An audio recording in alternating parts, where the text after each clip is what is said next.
Is Janet from another planet? Is Janet from another planet? Is Janet from another planet?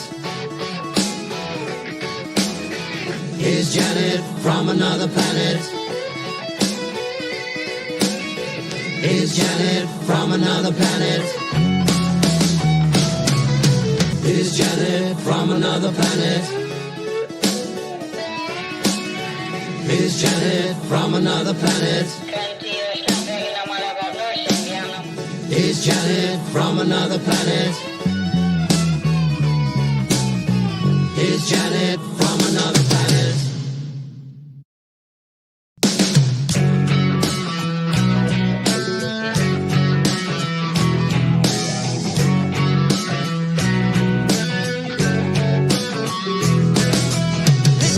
Is Janet from another planet?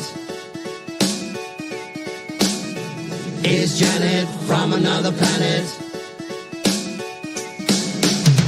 Is Janet from another planet? Is Janet from another planet? Is Janet from another planet? Is Janet from another planet? Is Janet from another planet? Is Janet from another planet? Is Janet from another planet? Is Janet from another planet?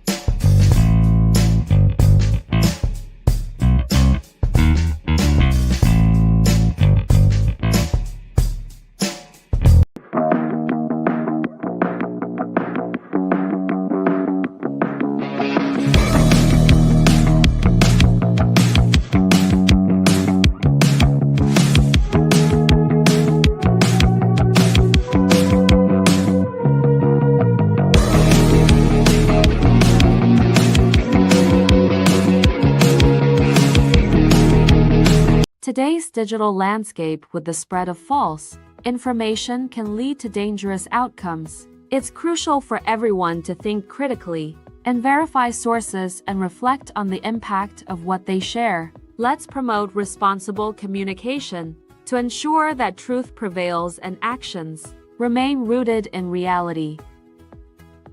The opinions you're about to hear on this show are strictly those of the panel. The following program is rated TV MA LSV. It contains strong language, sexual situations, and violence. It is intended only for mature audiences. Well, hello. It's just me again for the Friday night shit show. Oh well, I can make it. I guess I can do it on my own.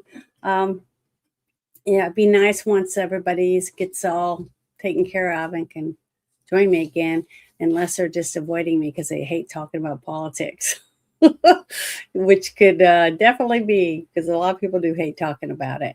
But it's important. You know, we need to know what's going on in our communities and try to figure out ways to fix them when they're bad, but share good stuff too.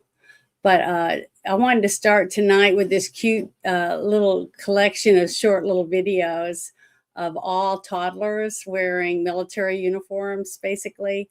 I think there's a couple of them that are AI for sure, but they're still cute as can be. There are a couple where it's two of them with the same little girl and two different ones, and she's talking to her dad while he's doing certain things. So as a military brat, I do remember going to some things where my dad was doing, marches or getting other people to march, things like that. So it's sad that now we have any videos like that, everyone thinks they're all fake. So it's but it's still entertaining, and I want to play it for you. So I hope you guys like it to open up for tonight, because I am a big supporter of our troops. And I hope you are too. Oh my gosh. Hey, little soldiers, where you headed? Shut up! We're going to war! Let's all go like this. Push up like this. 1, 2, 3. Yes, sir. No cheating. I'm going too. Oh, Sergeant, right? Left, right, left, right, left, right.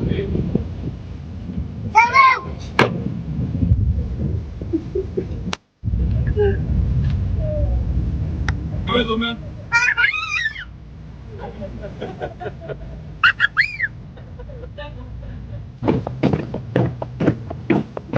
Yes, Daddy.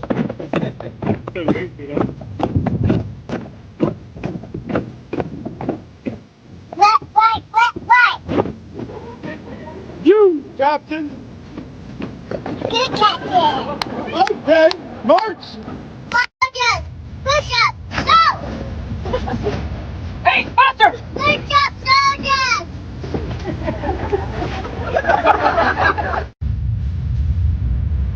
Stay strong. Keep marching. Salute. Hey, now stop push up. Get down, soldiers. Soldiers, forward, back. You're so adorable. Exit pose. Let's go to the hall. Up, Save it, sir. yes, sir. Salute. We're going to war. Oh my God. That's a big mission, shit, right? What's up, Daddy? Yes, ma'am. That's my girl. Oh, I just love them. They're so freaking cute. And I just wish we could have a lot more videos like that supporting our soldiers and all the people that are, put in that position for our country. And I wish more people actually cared about what they're doing with their lives and what they're sacrificing for all of us. Just like we also need to give more support to, police officers, firemen, paramedics, all the other branches of military that we have. And, I just wish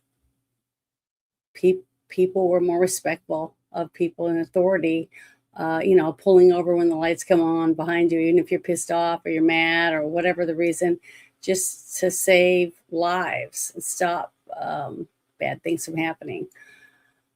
So before I do anything, I'm going to see if there's anyone in the chat. Oh, hello. Hi, baby girl. Thank you for coming here. And then I posted over in my Rumble. So everybody, thank you for joining me. And then thank you very much, Jackie Blue. I know you're going to be leaving soon to go to work, but I really appreciate the little bit that you're able to help me out. And I know I can't pay you, but I'll pay you with thanks. That's the best I can do. But thank you very much.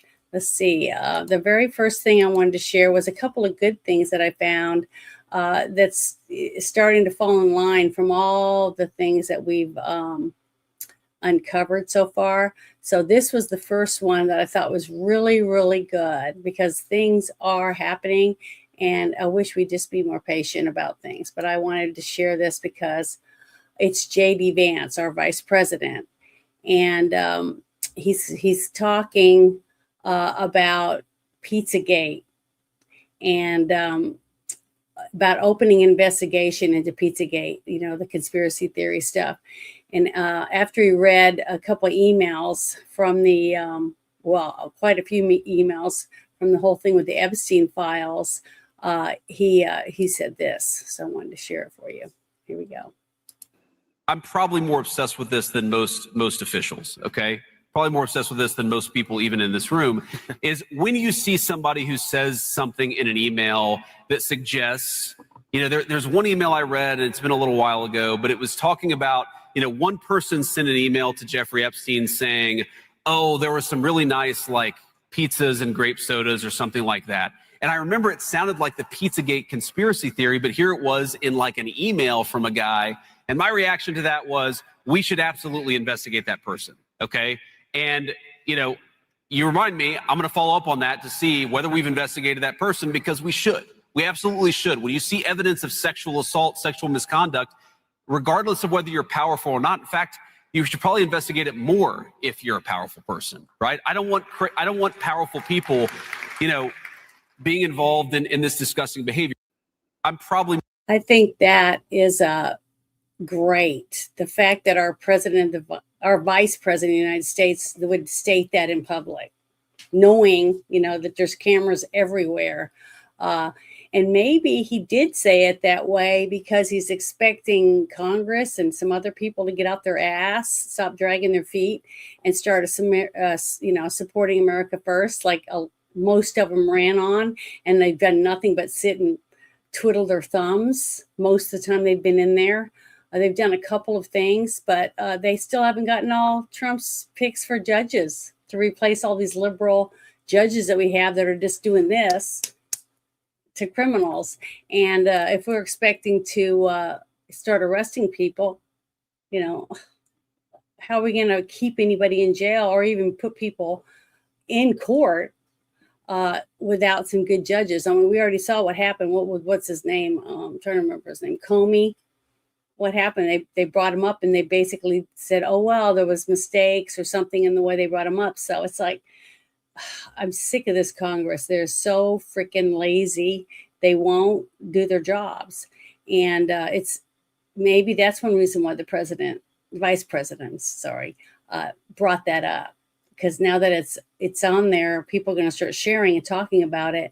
And maybe it'll get some people to, get off their tushies and do something. Because the very first video I ever had taken down on my YouTube was a 7-minute video that I posted. It wasn't even live. It was just a video about Pizzagate, basically. It was like Hillary Clinton and John Podesta emails and some stuff like that, talking about some of the, pizza parties and stuff. And they took that down and called me a cyber bully. So it's like, I hope something comes out of it. Because I think a lot of people, once this stuff comes out, a lot of these people that were called conspiracy theorists and saying, being told, sharing by the news that they were liars, they were full of crap and all this stuff, that they apologize to these people. I know they won't, but I really wish they would, because nobody trusts the media anymore because they're so full of shit. They can't stop lying. Or even come back and say, wow, we really messed up on that one. We're apologizing and we really, really feel bad, something. But they don't give a shit. They don't care because they're getting their paycheck. They don't care. Once they get a check, they could care less who it harmed. And I think that's pathetic and sad. But I just wanted to share that with you because I really was really happy about that. Oh, maybe I should share the hold on, I'm going to get the link for this because I want to share it just so you could find it again somewhere else probably. But I want to share this in the chat because I got the chat replay to play later. But maybe there was even more that he might have said during this whole thing with Turning Point USA that might be even better than the little snippet that I was able to find. But who knows, we never know. But he's a vice president. And I think it's been the bits that I've gotten to see because it's like nobody wants to put anything on the news because anything that's good, or that points in the right direction, it's like they just go, they throw it out the window. So, yeah, it did get buried. It really did. There was a couple of reporters that came out that had a bunch of stuff. They were talking about all kinds of stuff they found. Remember the pictures that were hanging in Comet Ping Pong down in the basement area where they had all those, ping pong tables and stuff, but I never saw any videos of people playing ping pong. That's what was funny about it. Nobody was doing that, and very few people were even sitting around eating pizza. So it was just bizarre. The whole thing was bizarre. But the pictures that I saw that people were sharing that were hanging on the wall of the children, that were like with their hands tied behind their back and just weird. It was just weird. And I've been to some really weird liberal, bebop places where they read poetry and, do that kind of stuff. And it didn't even have weird shit like that. It just was nothing like that. But yeah, I know. Corey Feldman did get attacked over it. A bunch of people did. And all of a sudden it just died down because people were tired of trying to fight for something and have hardly anyone have their back. That's like you being in a group. Let's say you're in a group of 10 guys, right? And you're in a bar or whatever, and you're watching football and stuff. Okay. And some really bad call comes and you stand up and you're yelling about what a crappy call that was. And a couple of your friends go, sit down. Because the other teams, or they're wearing their shirts from other tables, are looking at your table, right? And maybe you're not in your territory, you're in their territory saying it, but it still doesn't change the fact that they got ripped off. They had a bad call. And maybe later after, they look at it and look at the replay and stuff, they'll say, oh, it was a bad call. And you stood up for it. But the rest of them cowered instead, sat down, wanted you to sit down because they were getting embarrassed. That's the problem that I see. Is I get embarrassed all the time. Sometimes it's because I was wrong, but I get embarrassed because other people, like my sisters or other people in my family or my friends, might say, "I can't believe you did that. That was, you drew attention to our table or whatever." It's like, so what? The waitress brought the wrong food, or the waitress brought the wrong drink. Oh, now they're going to spit in our food. It's terrible how paranoid people are today about everything. Everything isn't a movie. Everything isn't made up. Everything isn't a conspiracy. It really isn't. Just because you prove that there are a couple of conspiracies that ended up being truthful doesn't mean every single thing that's happening is a conspiracy. And that's one thing I do hate about a lot of people that say that they're America first. Every day, anything that happens when somebody dies or in their car wreck or anything, any natural deaths or whatever, they drowned or, actual dying, people do die. It's all of a sudden, oh, they murdered them because they were about to do this or this happened or whatever. And that's what starts making it watered down so bad that the left always has a target. So, yeah, it's pathetic that when you have real stuff, the reason I lean more towards certain things is because I saw that. I've talked about this and I shared that when it happened, that they voted not to release the names of the people that were taking money out of that slush fund and paying people off. You got some jerk that's walking through Congress and he walks up and he grabs some young intern's ass or something, and she turns around and slaps him and says she's going to sue him. Well, he just gives her a non-disclosure, says, sign this and I'll give you $10,000 and I won't do that again. See what I mean? He's still a scumbag for doing it. Okay. And if you're not a scumbag, why not release the names? Right? Well, see, they didn't. Look how many of them. There's 350 something. It's a little more than that, I think, that voted to not release the names, and the 65 that did. And they should be cheered, whoever they are, whether they're left, right, or center. The people that voted yes, release the names, the people have the right to know, they should all be applauded, right? That's what I think. But it just seems like the media, that nobody's talking about it. Nobody gives a shit. That's what's sad. Very few of us even give a crap. But, I do, and I'm going to voice my opinion whether anybody listens to me or not. I don't care. But it's important. I really do think it's important. But you're right. That's right. That was that slush fund. There's like $2 million in there, and it's our tax dollars.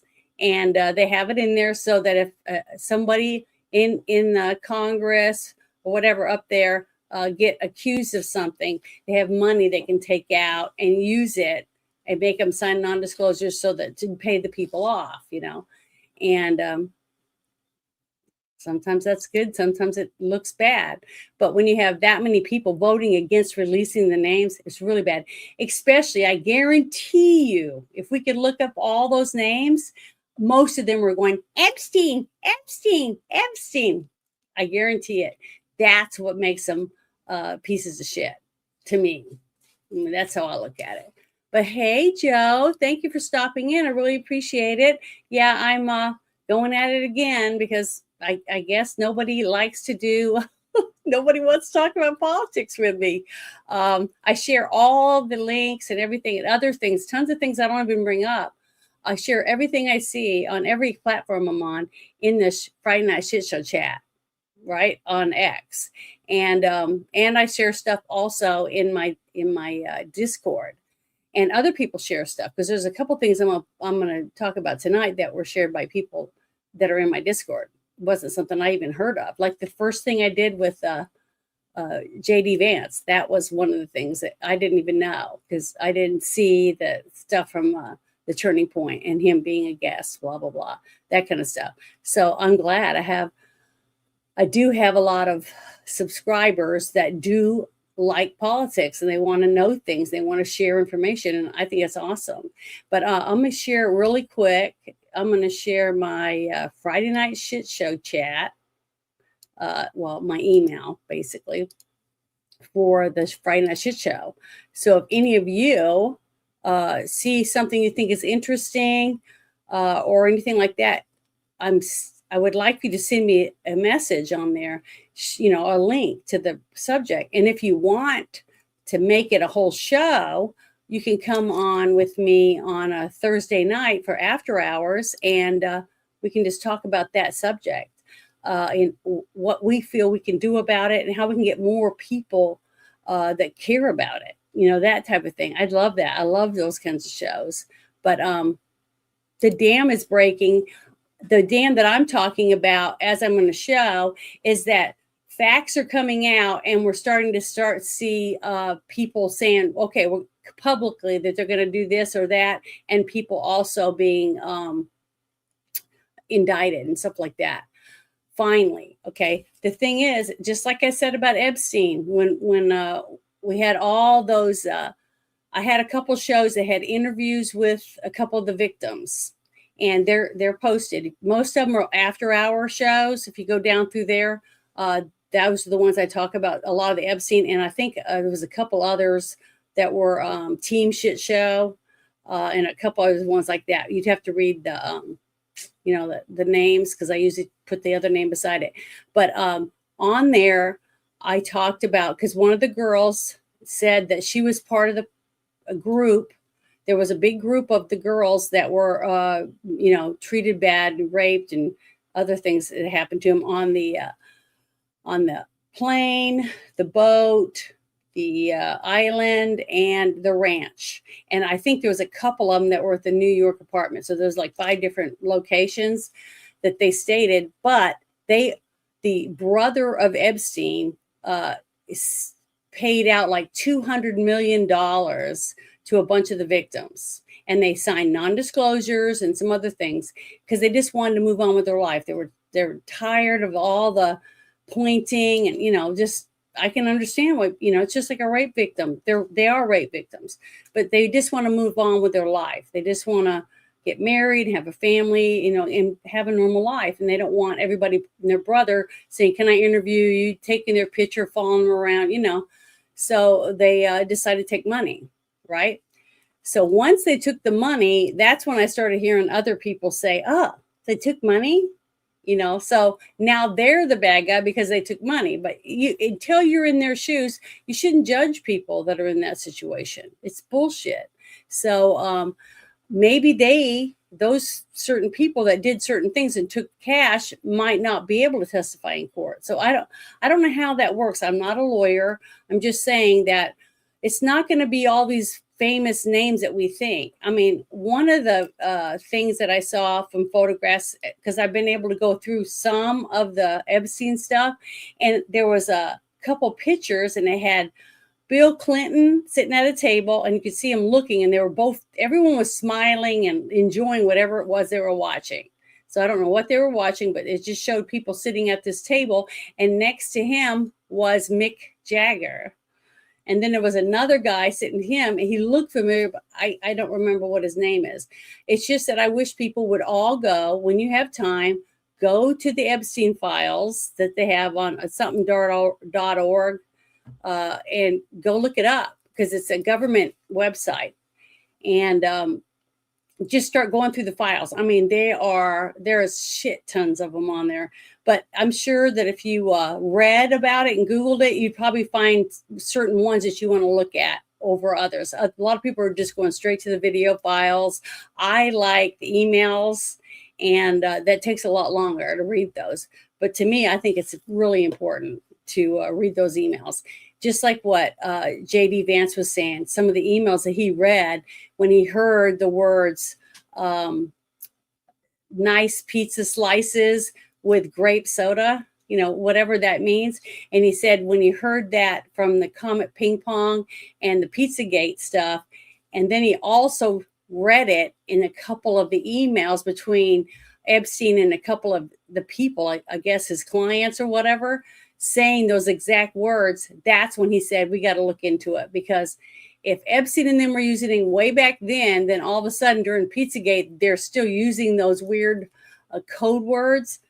There must be some connections. Why not look into it, right? So that's why I think it's important, because you might read something and it triggers something from something you saw a long time ago, and you might have an idea of where they need to look or something, or another area of the Epstein files that you think you should look into. It helps when you have regular people researching. I mean, look at Doge. He went and he got all these young college students to come in and just start going through stuff, and look how much stuff they found. Then you got the young gentleman that found all the fraud in Minnesota, and now he's in California digging up fraud.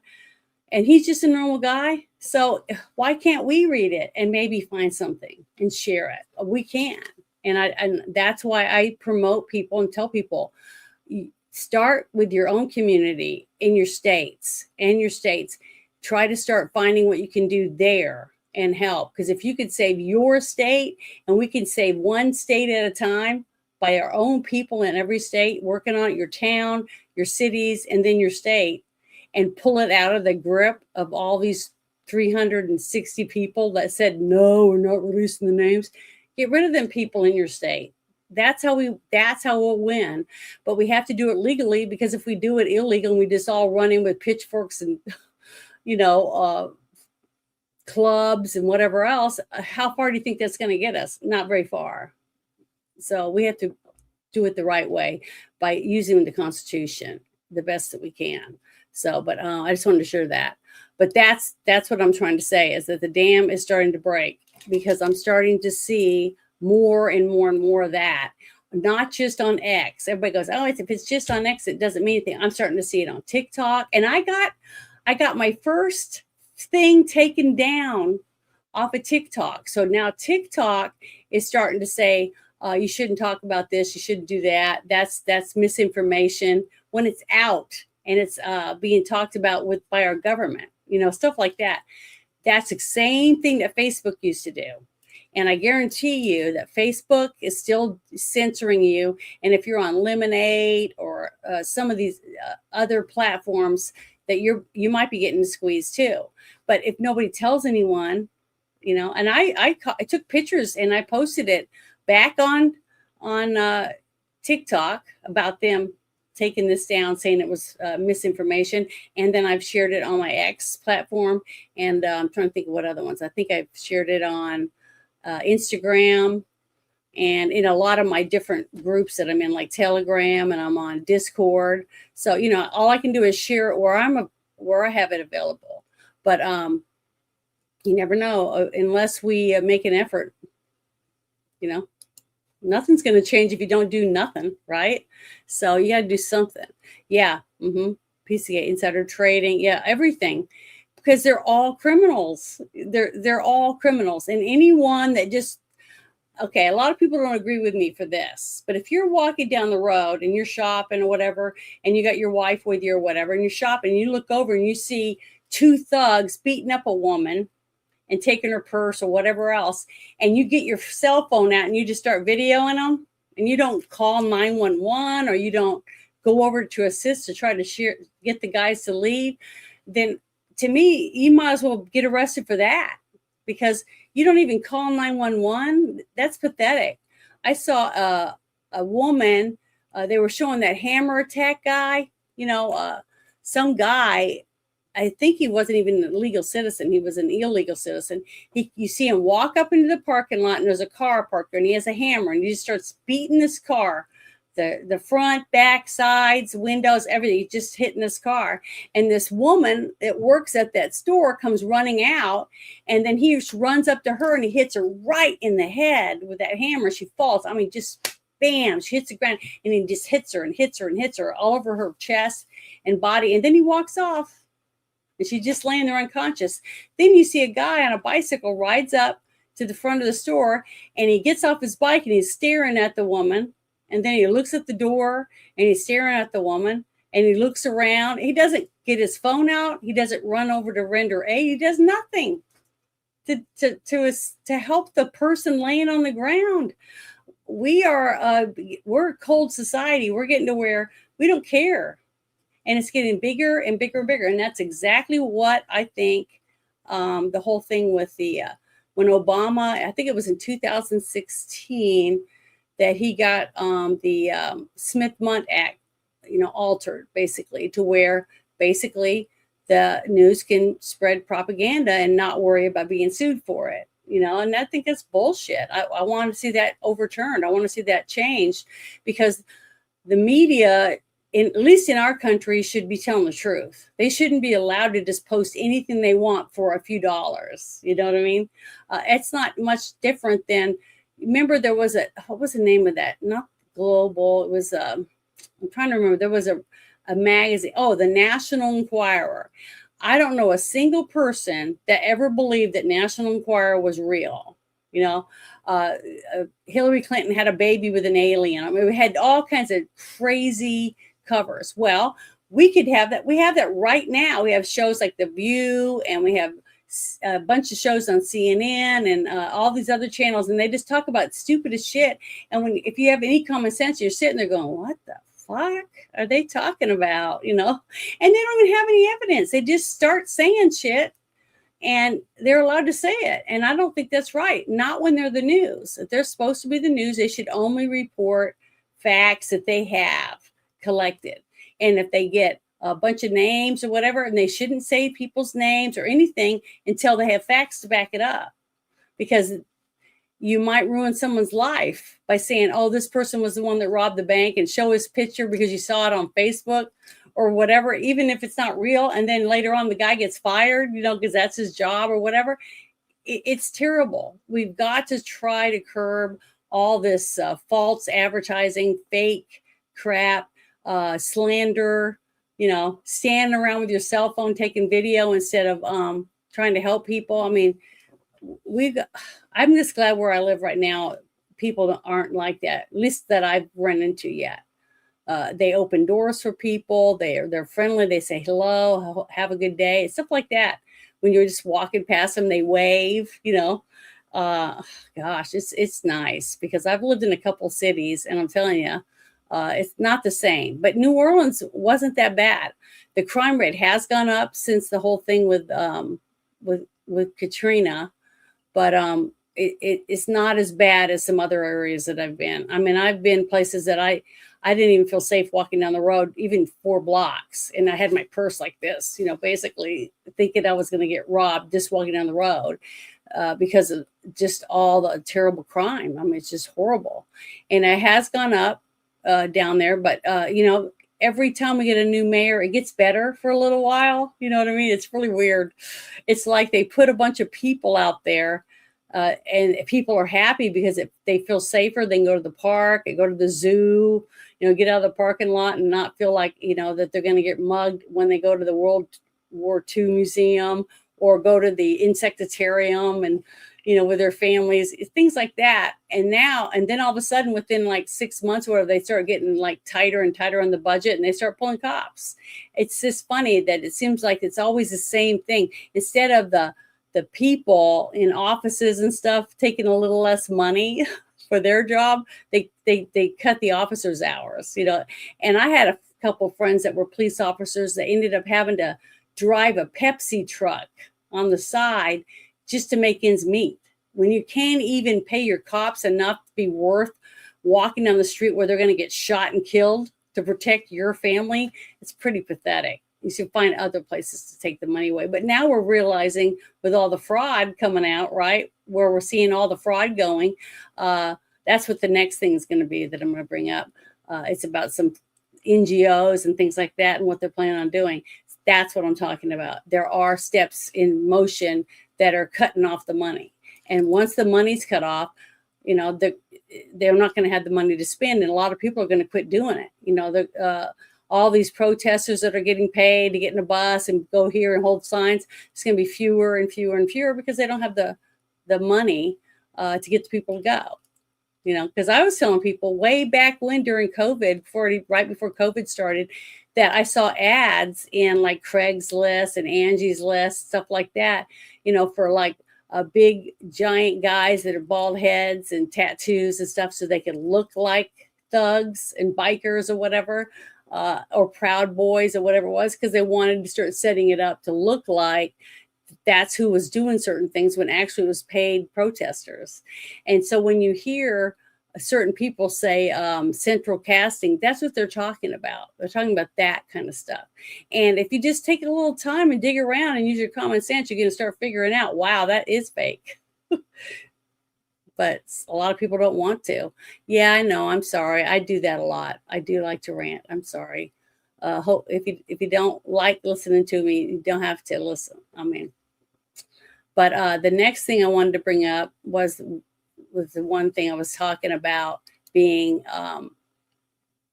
something that I thought was good, because we're starting to see a few changes here and there. I think it's this one.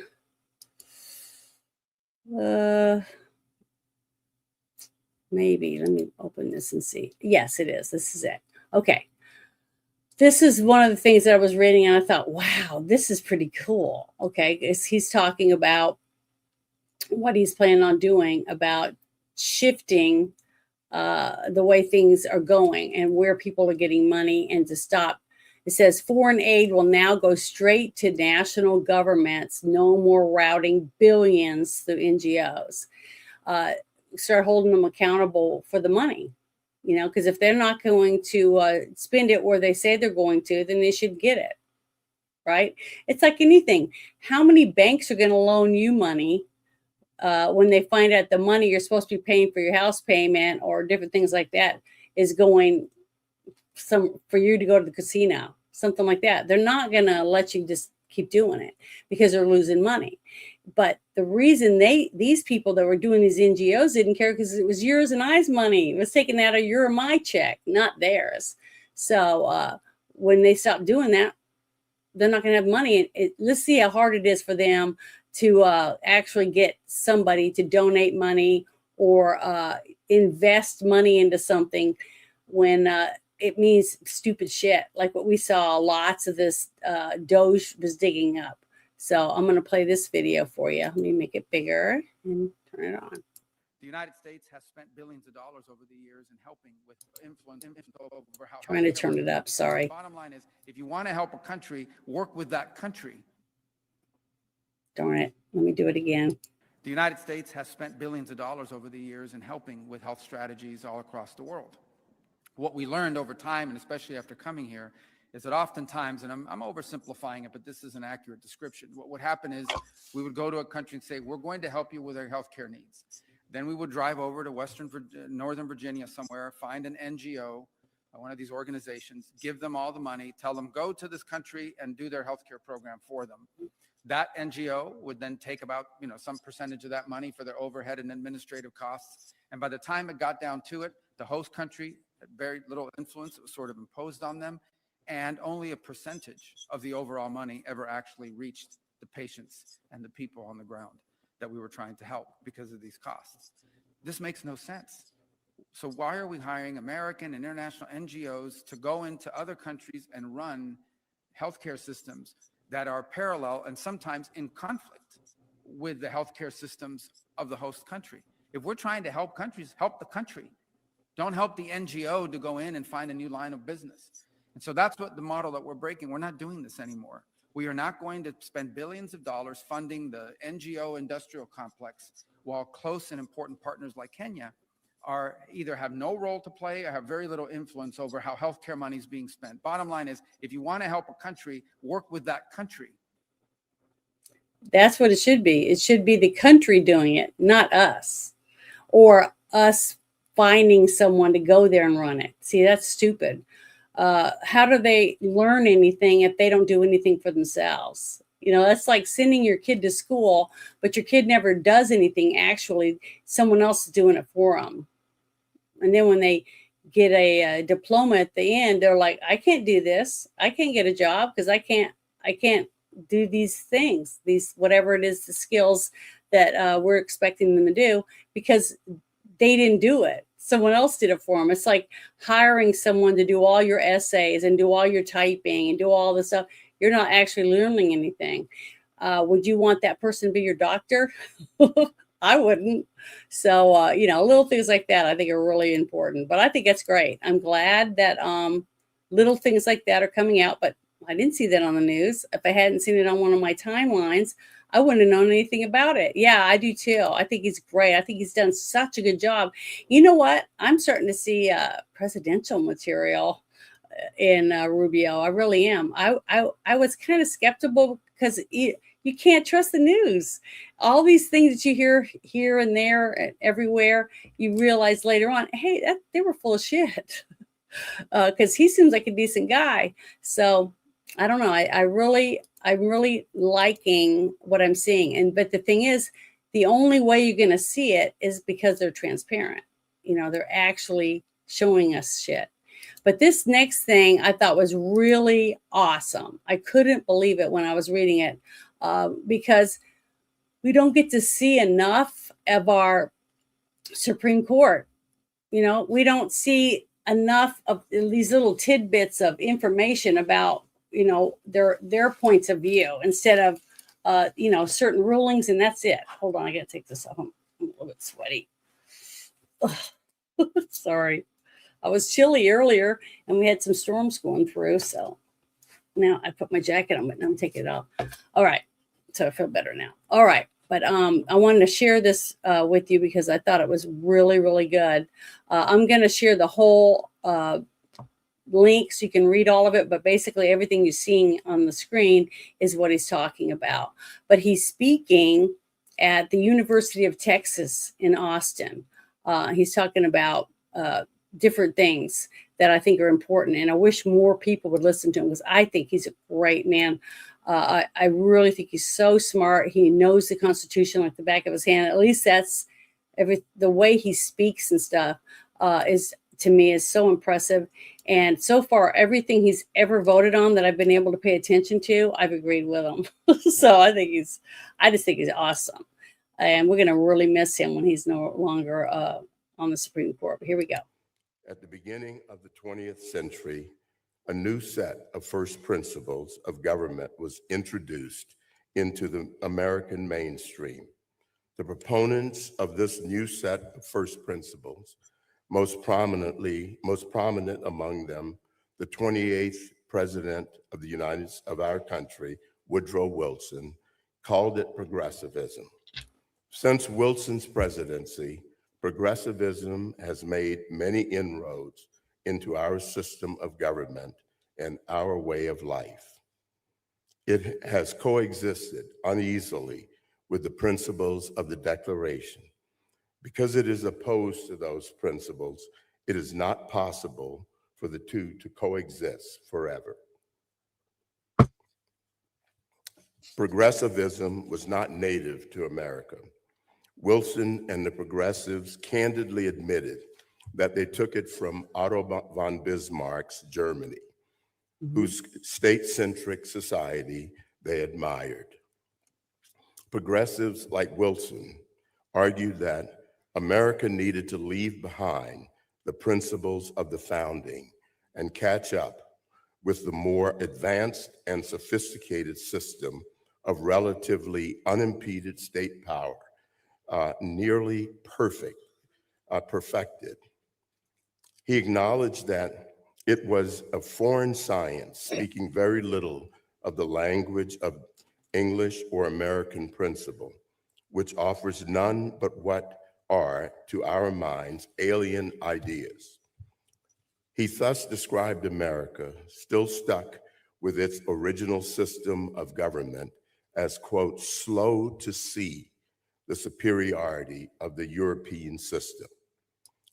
Progressivism was the first mainstream American political movement, with the possible exception of the pro-slavery reactionaries on the eve of the Civil War, to openly oppose the principles of the Declaration. Progressives strove to undo the Declaration's commitment to equality and natural rights, both of which they denied were self-evident. To Wilson, the unalienable rights of the individual were, quote, a lot of nonsense. Wilson redefined liberty not as a natural right attendant antecedent to the government, but as, quote, the right of those who are governed to adjust government to their own needs and interests. In other words, liberty no longer preceded the government as a gift from God, but was to be enjoyed at the grace of the government. The government, as Wilson reconceived it, would be, quote, beneficent and indispensable. Progressives such as John Dewey attacked the framers for believing that their ideas were immutable truth, good for all times and places, when instead they were, according to him, historically conditioned and relevant only in their own time. Now Dewey and the progressives argued those ideas are to be displaced. Progressivism seeks to replace the basic premises of the Declaration of Independence, and hence our form of government. It holds that our rights and our dignities come not from God, but from government. It requires of the people a subservience and weakness incompatible with a constitution premised on the transcendent origin of our rights. You will not be surprised to learn that the progressives had a great deal of contempt for us, the American people. Before he entered politics, Wilson would describe the American people as, quote, selfish, ignorant, timid, stubborn, and foolish. He lamented that we do too much by vote and too little by expert rule. He proposed that the people be ruled by administrators who use them as tools. He once again aspired to be like Germany, where the people, he said admiringly, were docile and acquiescent. The century of progressivism did not go well. The European system that Wilson and the progressives scolded Americans for not adopting, which he called nearly perfect, led to the governments that caused the most awful century that the world has ever seen. Stalin, Hitler, Mussolini, and Mao, all were intertwined with the rise of progressivism, and all were opposed to the natural rights on which our Declaration are based. Many progressives expressed admiration for each of them shortly before their governments killed tens of millions of people. It was a terrible mistake to adopt progressivism's rejection of the Declaration's vision of universal, unalienable natural rights. Wilson's claim that natural rights must give way to historical progress could justify the greatest mistake in our history. In Plessy versus Ferguson, My court upheld Louisiana's system of racial segregation because, quote, separate but equal, it observed, was reasonable in light of the established usages, customs, and traditions of the people, and with a view to the promotion of their comfort and the preservation of the public peace and good order. It comes as no surprise that the progressives embraced eugenics.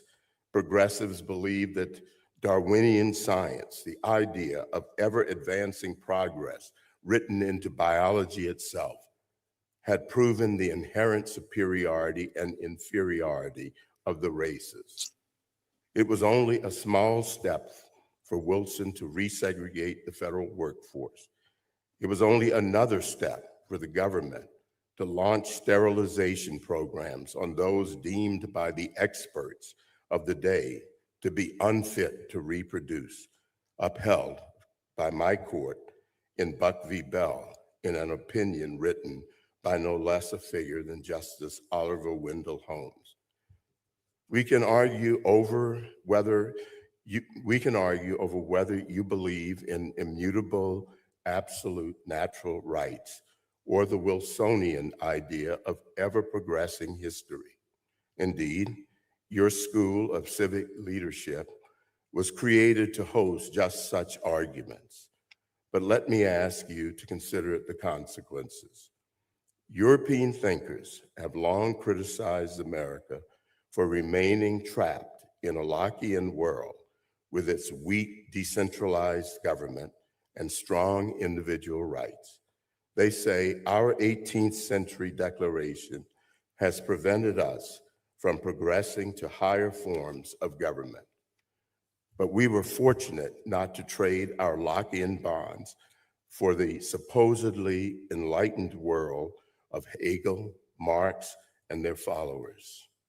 Fascism, which after all was National Socialism, triggered wars in Europe and Asia that killed tens of millions.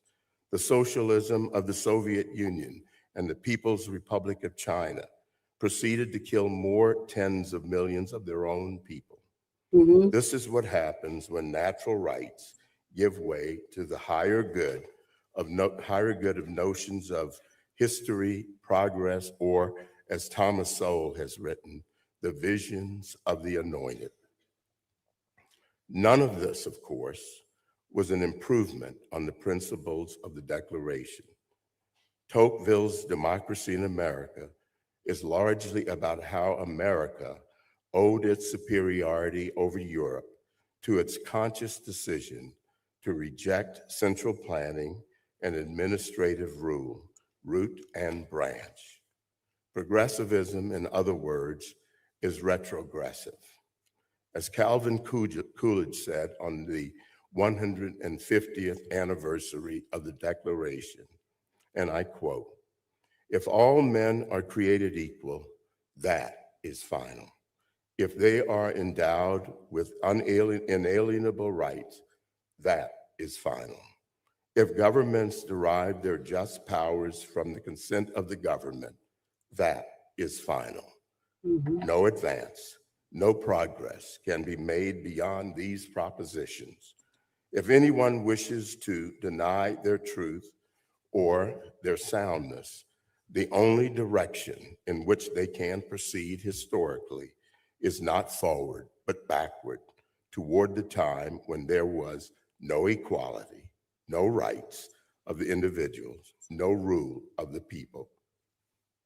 When Abraham Lincoln addressed the assembled crowd at Gettysburg, they had gathered to memorialize the past, but Lincoln's address urged them to not do so with complacency.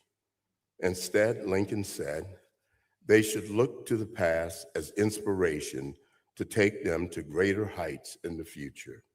And I quote, "It is rather for us to be here, dedicated to the great task remaining before us, that from these honored dead, we take increased devotion to that cause for which they gave the last full measure of devotion. that we were highly resolved that these dead shall not have died in vain, that this nation shall have a new birth of freedom, and that this government of the people, by the people, and for the people shall not perish from the earth. As we are gathered to celebrate the 250th anniversary of the Declaration, it may be tempting to do so as if we are passive spectators. It may be tempting to enjoy our tea and crumpets, treat the Declaration like a shiny object or a keepsake, and listen to the sound of our own voices. We could get into debates over whose conception of the founding is better, over how we are so much better than our founders were, over what we would do differently. We could be careful to not do anything that exposes us to criticism, costs us friends, or hurts our career prospects. But in my view, we must find in ourselves that same level of courage that the signers of the Declaration had, so that we can do for our future what they did for theirs. Each of you will have opportunities to be courageous every day. Whether your calling in life is as a day laborer, a stay-at-home mom, a small business owner, an educator, an office worker, a judge, or some other endeavor. It may mean speaking up in class tomorrow when someone around you expects you to live by lies. It may mean confronting today's fashionable bigotries, such as anti-Semitism. It may mean standing up for your religion when it is mocked and disparaged by a professor. It may mean not budging on your principles when it will entail losing friends or being ostracized. It may mean running for your school board when you see that they are teaching your children to hate your values and our country. It may mean turning down a job offer that requires you to make moral or ethical compromises. One thing I do know to be true: it will mean waking up every day with the resolve to withstand unfair criticism and attacks. These are the choices that will confront you, and you must decide whether to respond with timidity or with courage, as the signers of the Declaration did. It will, of course, not be easy. It never is. But if, like me, you need a greater source of strength than yourselves, you will need to rely on your faith to guide and to sustain you through it all. You will disappoint people you thought were friends and endure personal attacks, as well as attacks on those you care about. But if you stand, you will find that courage, like cowardice, can be habit-forming, and it will become a part of your life and a part of who you are. And I may dare say it is liberating. You will also be a living example for others to emulate. So by all means, celebrate the Declaration of Independence. It is the most important act of American history, the foundation of our Constitution, and as Lincoln said, the sheet anchor of our republic. But I implore you to celebrate it by standing up for it, by defending it, and by recommitting yourselves to living up to its ideals. Channel the courage of the men who faced down a king and signed it, or a president who led the nation in a civil war, rather than permit this House to be divided by the great contradiction of slavery. Take increased devotion to that cause for which they gave the last full measure. And with a firm reliance on the protection of divine providence, let us mutually pledge to each other our lives, our fortunes, and our sacred honor. Thank you, and may God continue to bless our country. Yes, God bless America. I thought that was a beautiful speech.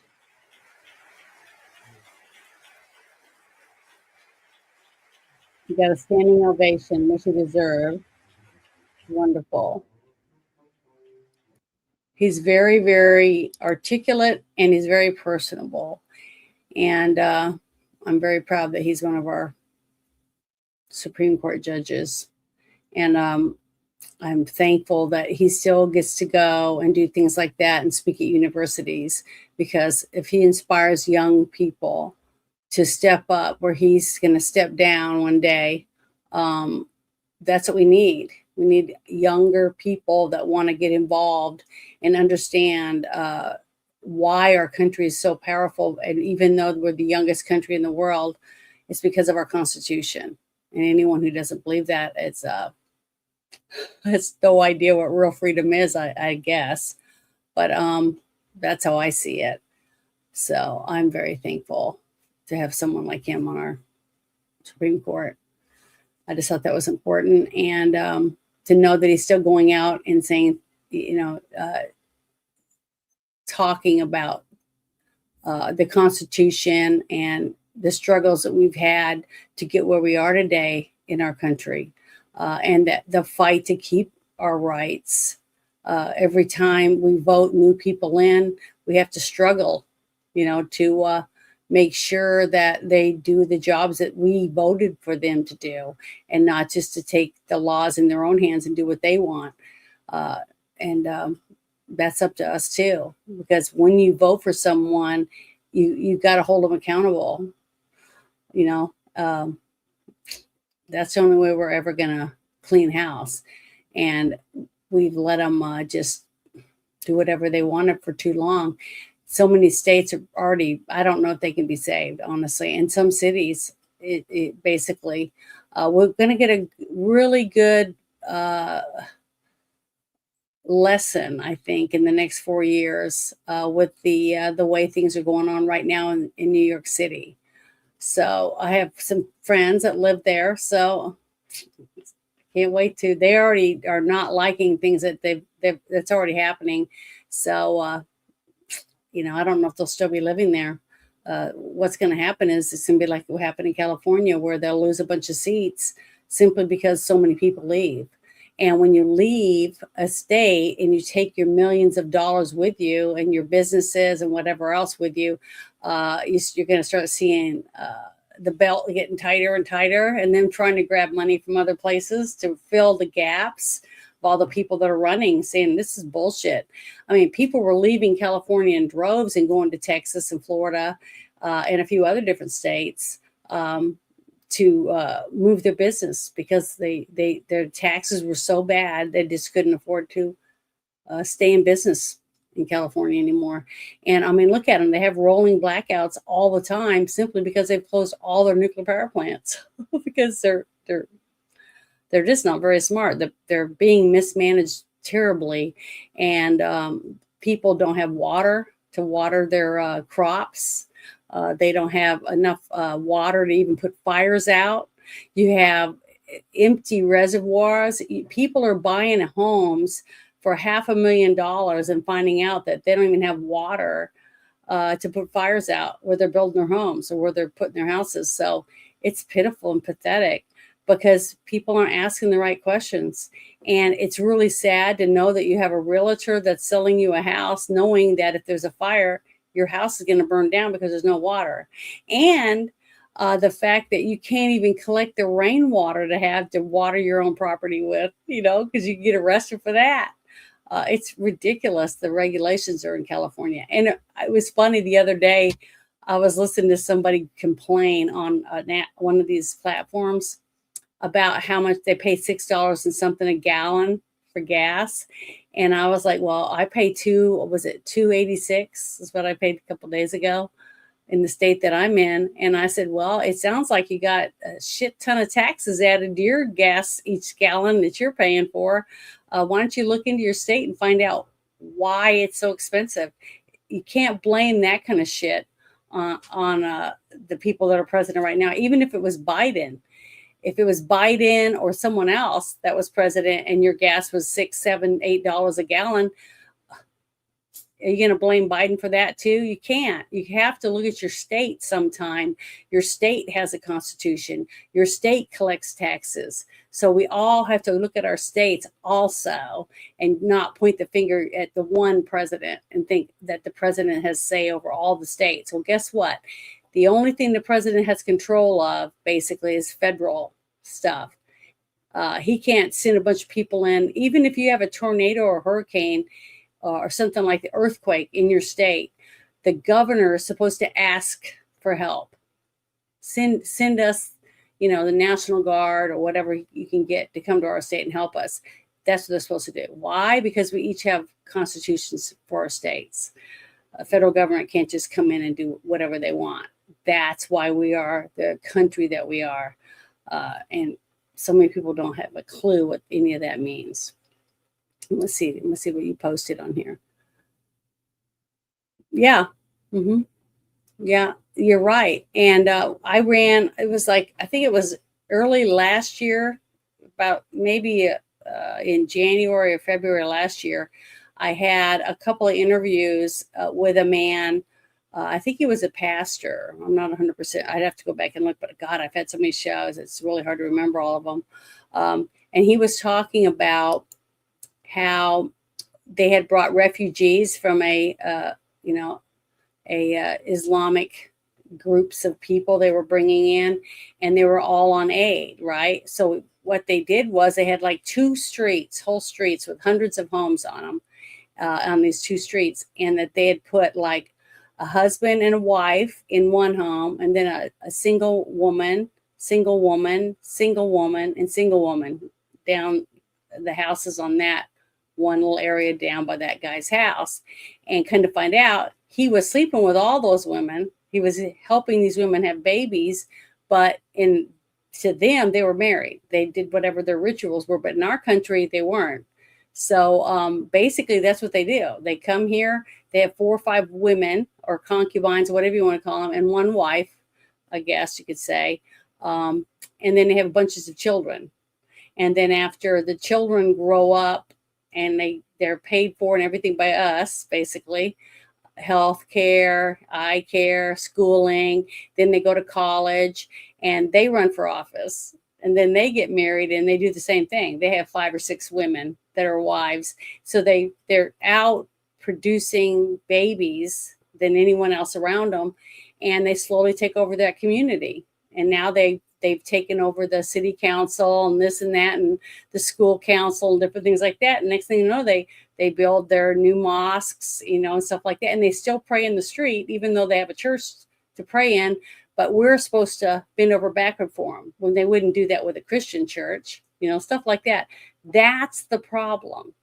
When you twist the law this way or that way for other people, and you're not doing it for this group of people, that's not fair. That's the whole thing. It's supposed to be balanced. And if that guy breaks the law and this guy breaks the law, they should both go to court and do whatever.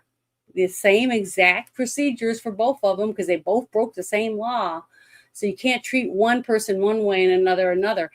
That's why the people are upset. That's why we're trying to vote people that we felt were going to put us first, the people, the ones who go to work, pay their taxes, trying to raise their families, pay their bills on time, do all that, and they're still struggling from one check to another. We're the ones that want to see our taxes go down, but the crime rate go down, all the different things, better schools and all that stuff. And the only way we're going to get that is by fighting for it. I used to just go to the school and volunteer to help out and go through the library books and make sure that the books are appropriate for the age groups that they were on their shelves for. Maybe that one high school book got put into a lower grade school shelf. You just don't know because you don't have enough help. But if people volunteer and do those things, we'll know more about what's going on in our schools, things like that. But a lot of people can't do that. I only did it one day a week because that's the only time I could do it. It was one day a week when I had my day off. So, That's all we can do is step up to the plate and, and start putting our money where our mouth is instead of doing all the talking and not doing any action. That's another reason why we're in the position we are. Let me see what this one is. Hold on. But yeah, I thought he did a really good speech.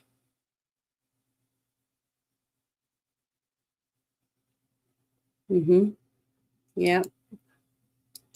Yeah, I've had a couple of other sad stories where other people were walking their dog and they got attacked because they were walking their dog next to somebody that was of the religion that hates dogs, that think dogs are unclean. And it's like, okay, we have the right to walk our dog. We're on the sidewalk. So I don't know. It's really scary to think about people fighting over a dog walking down the street on a leash, and they're not let their dog roam.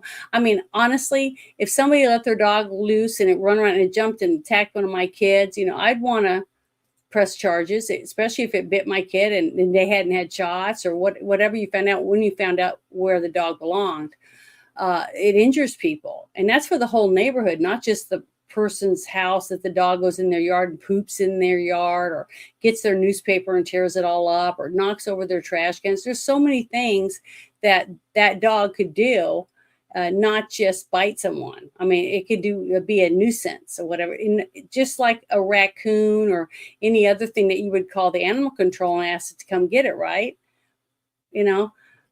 It's just that some people, for some reason, think they're above everyone else. That I have a dog. Who cares if it runs around? I should have the right to let my dog out the front door and let it do whatever it wants. But they don't. Okay, especially if you live in a neighborhood. If you want to live like that, guess what? Buy 4 acres of land out in the outside city, and then you can more than likely have a dog that runs around like that. But when you live in a city where you're next door like that, you shouldn't be able to let your dog run around. Your dog might be the one time your dog bites somebody and it's somebody that was just walking their dog or they're walking with their kid or whatever. Just little things like that make a difference. But if you're walking your dog and someone, because of their religion, doesn't like that you have a dog and they don't want dogs walking down the street where they have a house, then maybe you should investigate a little more about where you were moving to before you decide you're going to attack people on the street because they have a dog. Stuff like that is just ridiculous. Well, thank you very much. I appreciate you saying that. I'm wearing my Thing shirt. So I think it's great. I love the movie. I think it's a great movie. And plus I do movie reviews with Bruce, one of my best friends. It's called A Girl and a Guy in a Movie every Sunday. And I try to dress up as a character from the movie or in theme of whatever the movie is that we're gonna be doing. So it's a lot of fun. And on Saturdays, I play, it's like a Pathfinder game. It's like Dungeons and Dragons, I guess. And I play, Bruce is the dungeon master, basically. He runs the game. But it's a lot of fun. I play 2 different games every other Saturday. One game one week, and then the next Saturday I play a different game. But it's a lot of fun. I enjoy it because I really am a nerd. So I really enjoy that. But it's boring to a lot of people. So if you don't want to watch it and see us moving little people around on a board and rolling dice, then it's not for you. That's all I want to tell you. But thank you very much. I appreciate that. Let's see what this one is. $5 billion on illegal aliens in 2024. He had to slash the budget of every New York agency. Commie mayor says city is in a financial crisis now. Interesting. See, that's what I'm worried about. What I'm worried about is after this last election, all the shit that they're going to try to get for nothing, like what they were doing when they were saying there was a snowstorm coming. They were trying to pay people, $30 an hour to go out and shovel. Okay. It's terrible, but they got to pay them with somebody's money. Whose money is it going to be? And when they're in debt up to, past their eyeballs, Are they going to expect the rest of the country to bail them out? Oh, because New York's too big to fail. Well, guess what? I'm in a state that has a balanced budget amendment. So why should a state like mine have to pay any money to New York? We don't owe them squat. So, and the city of New York has more people in it than my whole state. So my state is not going to, I'm going to fight tooth and nail to have my state not give one penny to New York. It does nothing for our state, and we've never asked them for money. So I don't want to give them a dime. They need to take certain people off the payroll, and maybe they can find money that way, or stop paying for other stupid shit and live within their means. I think every state should have to have a balanced budget amendment. Just think about that. You pass a law in your state that the people that you put in office can't just go and spend money like it's growing on trees, because the taxpayer tree is going to dry up sooner or later, right? So, yeah, I wish they would do that. But guess what? Iran surrendered. They did. So they said they would no longer attack anyone that went through the strait. So I guess that's what you're saying.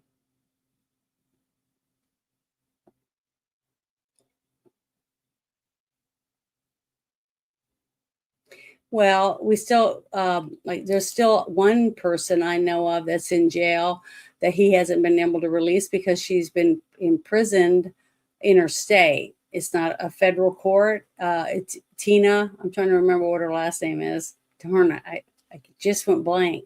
The one that was trying to be a whistleblower about the illegal ballots and stuff. Can't remember her name. I just went poof. It just disappeared into thin air. Yeah, she's still in. Tina Peters. She's still in jail in Colorado, and she's I don't know how old she is, but I've been told by a few people that she's not doing really well, and it's terrible. You know, it's terrible that we arrest people and put them in jail and more evidence is coming out. It's been coming out every day, even in their state, that there was cheating. They were cheating at the wazoo. That's why I tell people, if you get a chance, work the polls once, sign up, find out what it's like and how the system works. The reason why I think everyone should have to do it once, you know, maybe they could do college students to work the polls, you know, not what I'm saying. I'm not trying to say it's free labor or anything. I'm trying to get every single person who votes, that's old enough to vote, to work the polls one time. Because if you work the polls and you see how the system is supposed to work, you will understand the system. Because when I was watching different videos that were coming out after the election, during the election too, I was like, they're cheating. I could tell just by what they were doing that there's no way that was legal. Because I can tell you right now, everywhere, I've lived in 2 states and I voted in different places, and I worked in different places, in different counties and parishes, okay, in 2 different states. Because in Louisiana, it's parishes, and in Arkansas, it's the counties. Well, I can tell you right now, you hand them a ballot when they sign, and you see their prove who they are, and then you don't touch it again. They go, they do all the stuff, write what they want on it because it's their ballot. They take it and they drop it in the box. We don't touch it again until the polls are closed and we're counting. But guess what? I don't know a single person besides a cheater that takes a pencil and writes on other people's ballots, unless it's a spoiled ballot. That's the only time. Because that's against the law. You're not supposed to do that. So when I saw a couple videos of people sitting there with a stack of ballots like this in front of them, and they're writing on each one and moving it over, writing on it, moving it over, that's 100% illegal. That's fraud. Because that ballot is intended for one person. That's why you have to go through so much shit to get an absentee ballot, like when you're being shipped overseas, or you're having a medical surgery and you're not going to be able to be there to vote, and you have to go to another state, you know, to have surgery for cancer or whatever, a kidney dialysis or whatever. There's tons of reasons why a person might need an absentee ballot. It's very rare because you only have one day that you're supposed to vote on. And I love the fact that we can't vote for days and weeks afterward anymore. It has to be done in one day. It's voting day. And I've never worked the polls with huge amounts of people coming and had hundreds of people working the polls and not be able to get the ballots all counted in one night. And we were doing it by hand. 1, 2, 3, 4, 5, like that. That's how we did it. And guess what? We were able to count. We just had some people making coffee and bringing us sandwiches and stuff like that. And we just sat there and counted, marked it down and handed it to the judge. And we had real judges walking around, making sure people were doing their jobs and doing it right. And if we had questions, we'd just raise our hand and the judge would come over and answer it for us. You know, it works so well when you have real people sitting there wanting to make sure that everybody gets one vote like they're supposed to. And it's just amazing if people could go and see what it's like. Because if everybody could go when you're old enough to vote, you'd understand what it means and why your vote's so important. I don't know why we don't have a better system of trying to get people to vote. I mean, the one time, let's say you wanted to go to college, well, you have to take this class, whatever, you have to go work the polls. Okay. Even if you don't believe in voting, you can work the polls and see other people do it and do it and be fair about it. Because if you ask them their name and where they live, and then you'll have them fill out the stuff that goes down the thing, they show their driver's license, whatever ID they have, and then at the end they get a ballot, and then they go to their booth and they mark their stuff and they go back and they drop it in a slot, they get a sticker and they go home. The next day they find out whether or not the judge they voted for, or the new county clerk, or whatever it is, they get to find out who wins. That's how it's supposed to work. And it can work that way if you have real people that actually care about whether or not it's legal. Once you have that, guess what? It works really well. And it has been for hundreds of years. But apparently, as soon as the voting machines got in and the hanging chads and whatever else dumbass stuff they do instead of a pencil making a mark, once you change that, it got worse and worse and worse. It's just then going downhill. It's like people are too stupid to sit there and count ballots. That's ridiculous. People aren't that stupid. We could do it. It's just that certain people say, well, there's not enough people. They're too old. We can't get enough people. Whatever the reason, they always make excuses so they can get some company that's going to make money, because we're going to pay them, the taxpayer, to make these machines that can be cheated with. No, I'd rather have people, their asses sitting in a chair and them counting them. That's how it should be done. And that's what we should be doing, period. Yeah, it was ridiculous. It won't be like that anymore. It's only going to be one day, like it should be, unless an earthquake hits or something like that. And guess what? Then you fill out the right paperwork and you get the people from other states to come and help that state fix whatever they need so that they can have fair elections for people. That's how you do it. And it will be a special election that they have to do it that way because they had an earthquake or they had forest fires that burnt, millions of acres, or, whatever the reason, flooding, mudslides.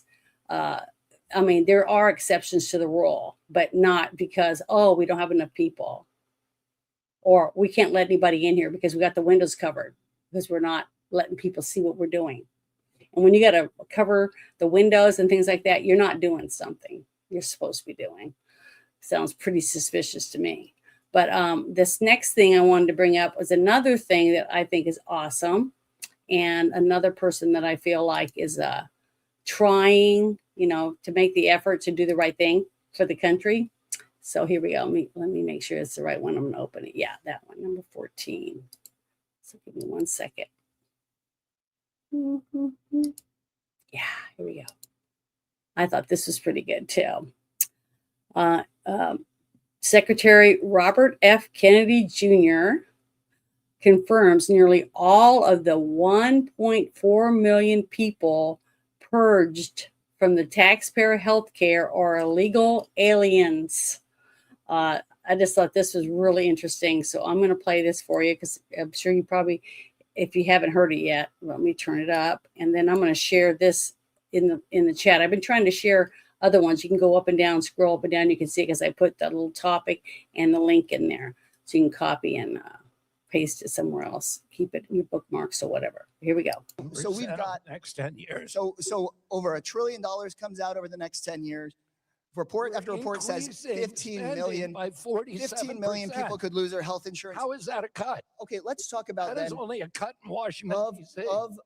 Have you met with any of the 1.4 million people who have lost their health insurance just this last year from dropping off of Obamacare? Have you sat down and talked to those folks about the fact they won't have their health insurance again? They're almost all illegal immigrants. Oh, well, you know what? It sounds like you haven't met with folks like Portia in my We district. found 1.5 million illegal immigrants No. collecting Medicaid. Mr. Secretary, there are people like Portia in Buda, Texas, whose health insurance costs went from $100 a month to $500 a month. People like my constituent Shauna in San Marcos, Texas, her premium went from $250 to $750 a month. Now, $500 a month may not be a lot to you or to some of the billionaires that y'all are talking to, but for these moms with kids, they've lost their health insurance this last year. So have you had a conversation with, how many people have you sat down with that have said, Mr. Secretary, I lost my health insurance this last year. What are we going to do about it? 87% of the people who are on Obamacare are paying less than $96 a month. 54% of the people who are on Obamacare today are paying less than $50 a month. Well and good for us to talk about Obamacare policy. By the way, question is, it sounds like the answer had 3 chances to make. We could talk all we want about the past. Tax credits. We could talk about. Why didn't you do it? We could talk about the past. Why didn't you do it when you had the power to do it? Mr. Secretary, just like you, I'm new here. I'm responsible for what's happening right here and now. Yell at your colleagues. My question, Mr. Secretary, is have you met with anybody that's lost their health insurance? And it sounds like the answer is 0.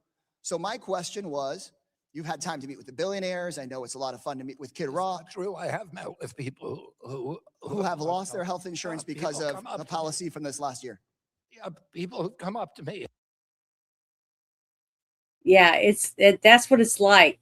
That's one of the reasons why so many people can't watch this stuff, because it's constantly 2 people talking over each other.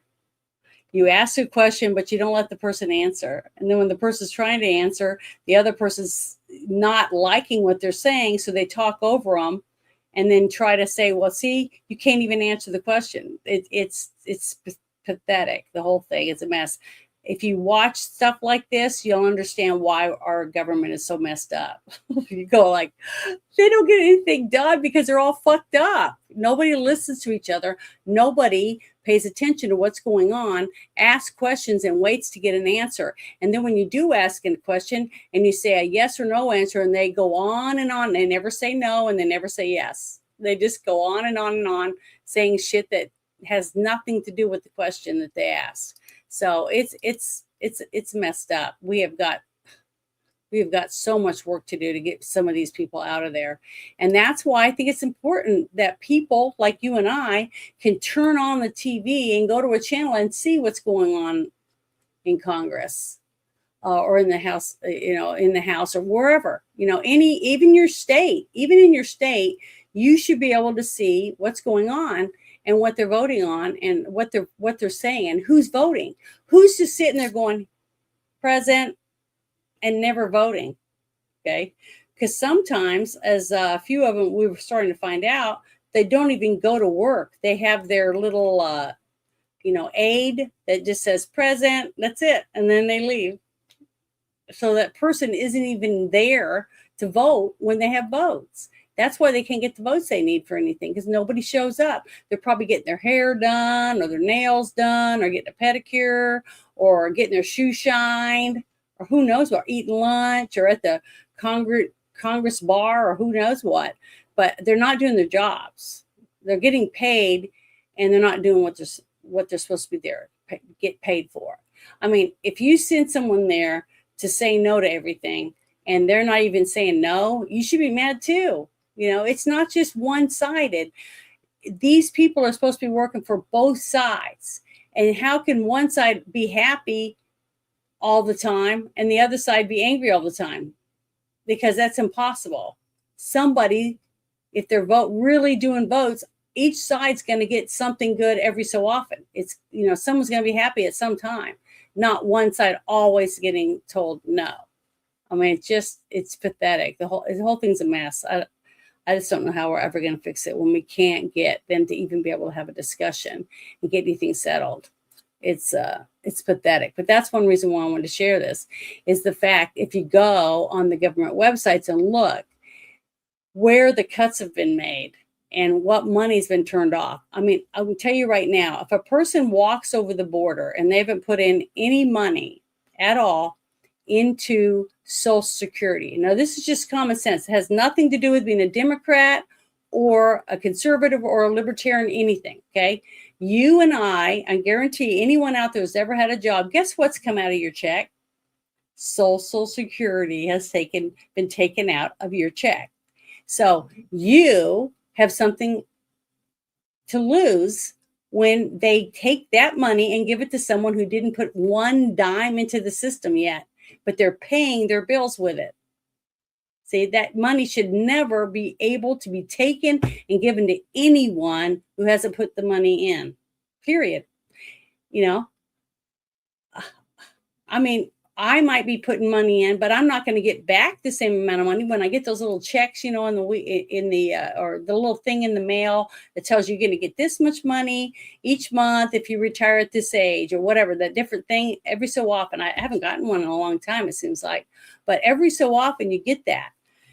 And when you see how much money you've paid in, and then you start adding up how much money you're not going to get back, it's pathetic. It's really pathetic. But then you find out that these people are getting a school for their kids, an apartment to live in, a cell phone.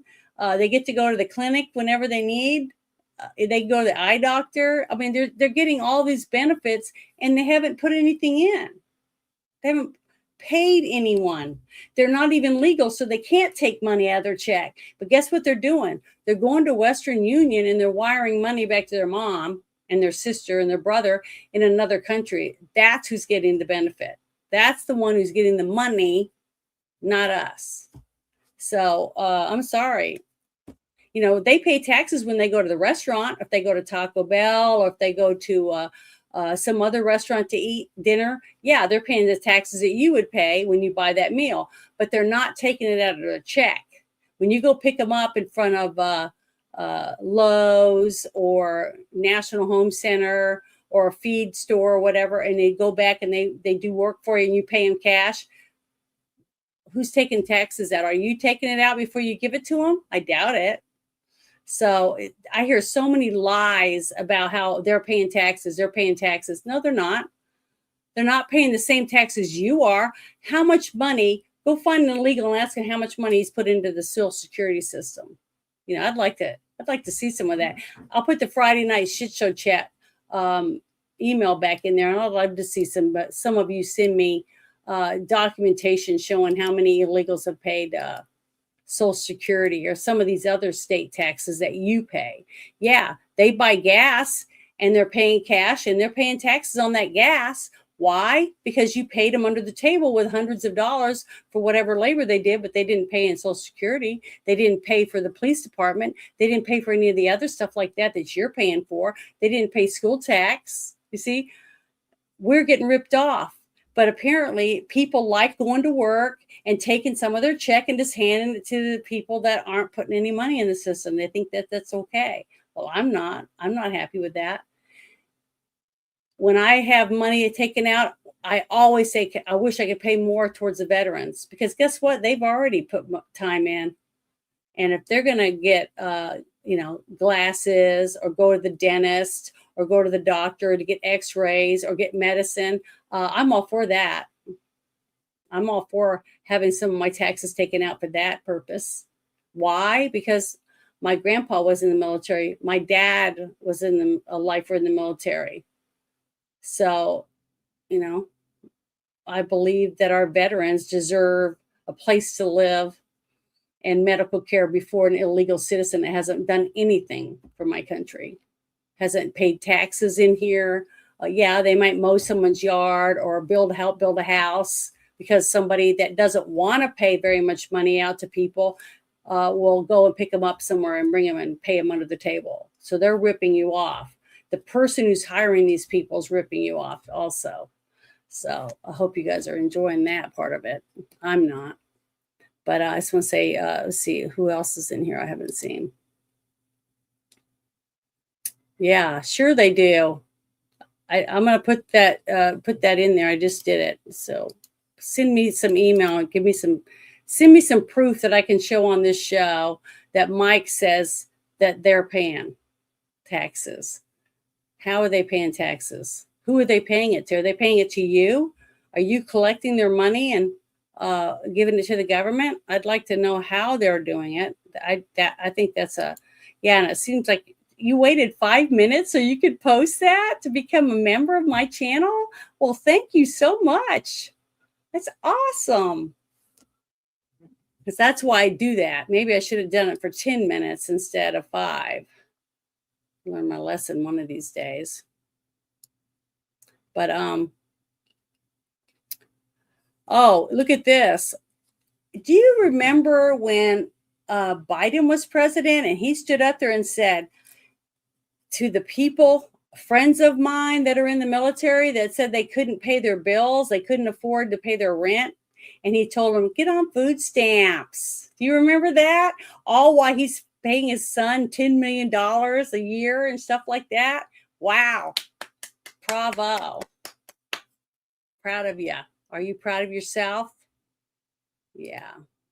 That's lies. That's not true. I've never seen a military praise a president as much as I've seen this one being praised by military. And I have lots of friends in the military, and I haven't heard any of them say bad things. Some of them aren't even in the military anymore, and they praise them. But congratulations on getting your little 2 cents in. Hope it was worth the 5 minutes that you had to wait.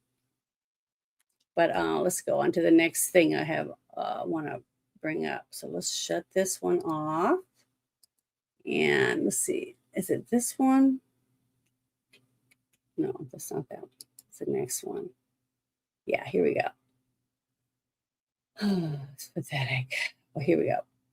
Let me open this one up because it's a shit show. Got to show some of the shit and some of the chat shit too. But here we go. Let's see. I think this is it. Yeah. Okay. I'm going to push pause. Got to turn it up so you can hear it. And I think it's as interesting for you. Here we go. Right. 13,000 homicides from illegal aliens as of 2024. 13,000 homicides, Liz. This is an absolute and total slaughter of our people. And it's time that we start charging the people in politics and in government and in the Biden administration that decided on these policies. The blood is on their hand. This Haitian did not belong in America, should not be here, should have never been here with a hammer, should have never been able to slaughter that woman. Okay. That happened in my state. That happened in Florida. I have a family here in Florida. I'm raising my... Watch this guy right here. Him walking up with the hammer, he just starts hitting this vehicle.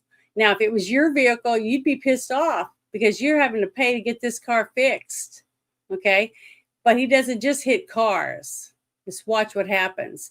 It's sad and pathetic that this person would even be able to do it. It's bad enough that we have our own criminals that are Americans, but now we have 10 times more criminals because we have all these illegals in here that we're housing, feeding, doing medical care and everything, and they still... That's not enough. They want to kill our people and attack our people with hammers, knives, guns, whatever, strangling, whatever it is that they have. So I'm going to finish playing it. Here we go. 4 kids here in Florida. It very well could have been my family, my children, my wife, or me. And you know what? Many Americans have to wake up every single day with that fear. It's time for us to look at legal liability. In a righteous country, we would have legal liability for the Biden administration who decided to simply loose open the borders to the third world to take the prisoners, rapists, murderers, and some of the worst deacons of society and loose them upon our civilization. This is a human rights violation. It is human rights abuses, yeah. Crime. And it's a violation of their oath to protect and defend American citizens. Wow, I can't believe I heard her say that, but it's true. The thing is, I watched that video because I watch a lot of court TV stuff, and they show that stuff in court when they go in there about what he did. And that woman fell. He hit her that one time right in the forehead with that hammer, and he had his arm way back there. I'm sure it put a hole in her head. She fell like a rock, like a sack of potatoes. She just fell flat to the ground, and she just laid there. And then he just beat her with that hammer, beat her with a hammer. Then he runs off. Okay. And some guy on a bicycle, because I was just talking about this earlier. I posted it on my timeline on X.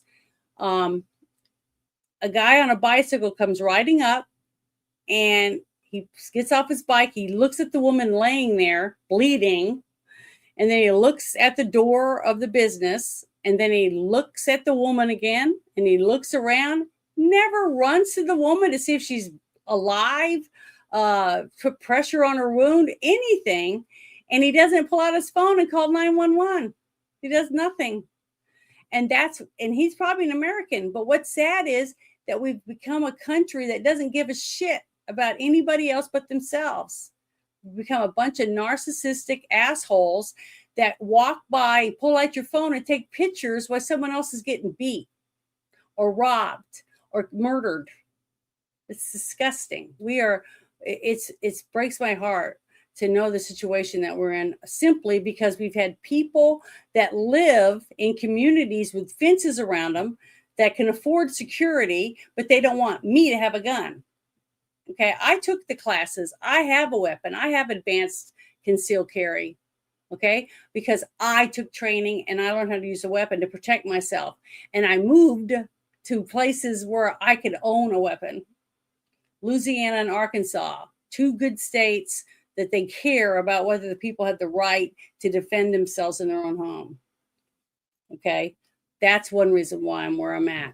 But the sad thing is that so many people don't have that right.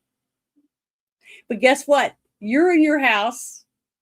You just put your kids to bed. You're in the kitchen washing dishes. Someone kicks your door in. You run to the other room to get your pistol. You shoot the person who kicked your door in, is coming for you. And guess what? Now you can go to prison for trying to protect your two babies that you just put to bed because you're home by yourself because your husband works nights. That's how bad it's gotten in a lot of these cities. They've taken away your right to pay your bills, raise your family to be safe, and be able to defend yourself in your own damn home. And you guys, some of you people are fine with that.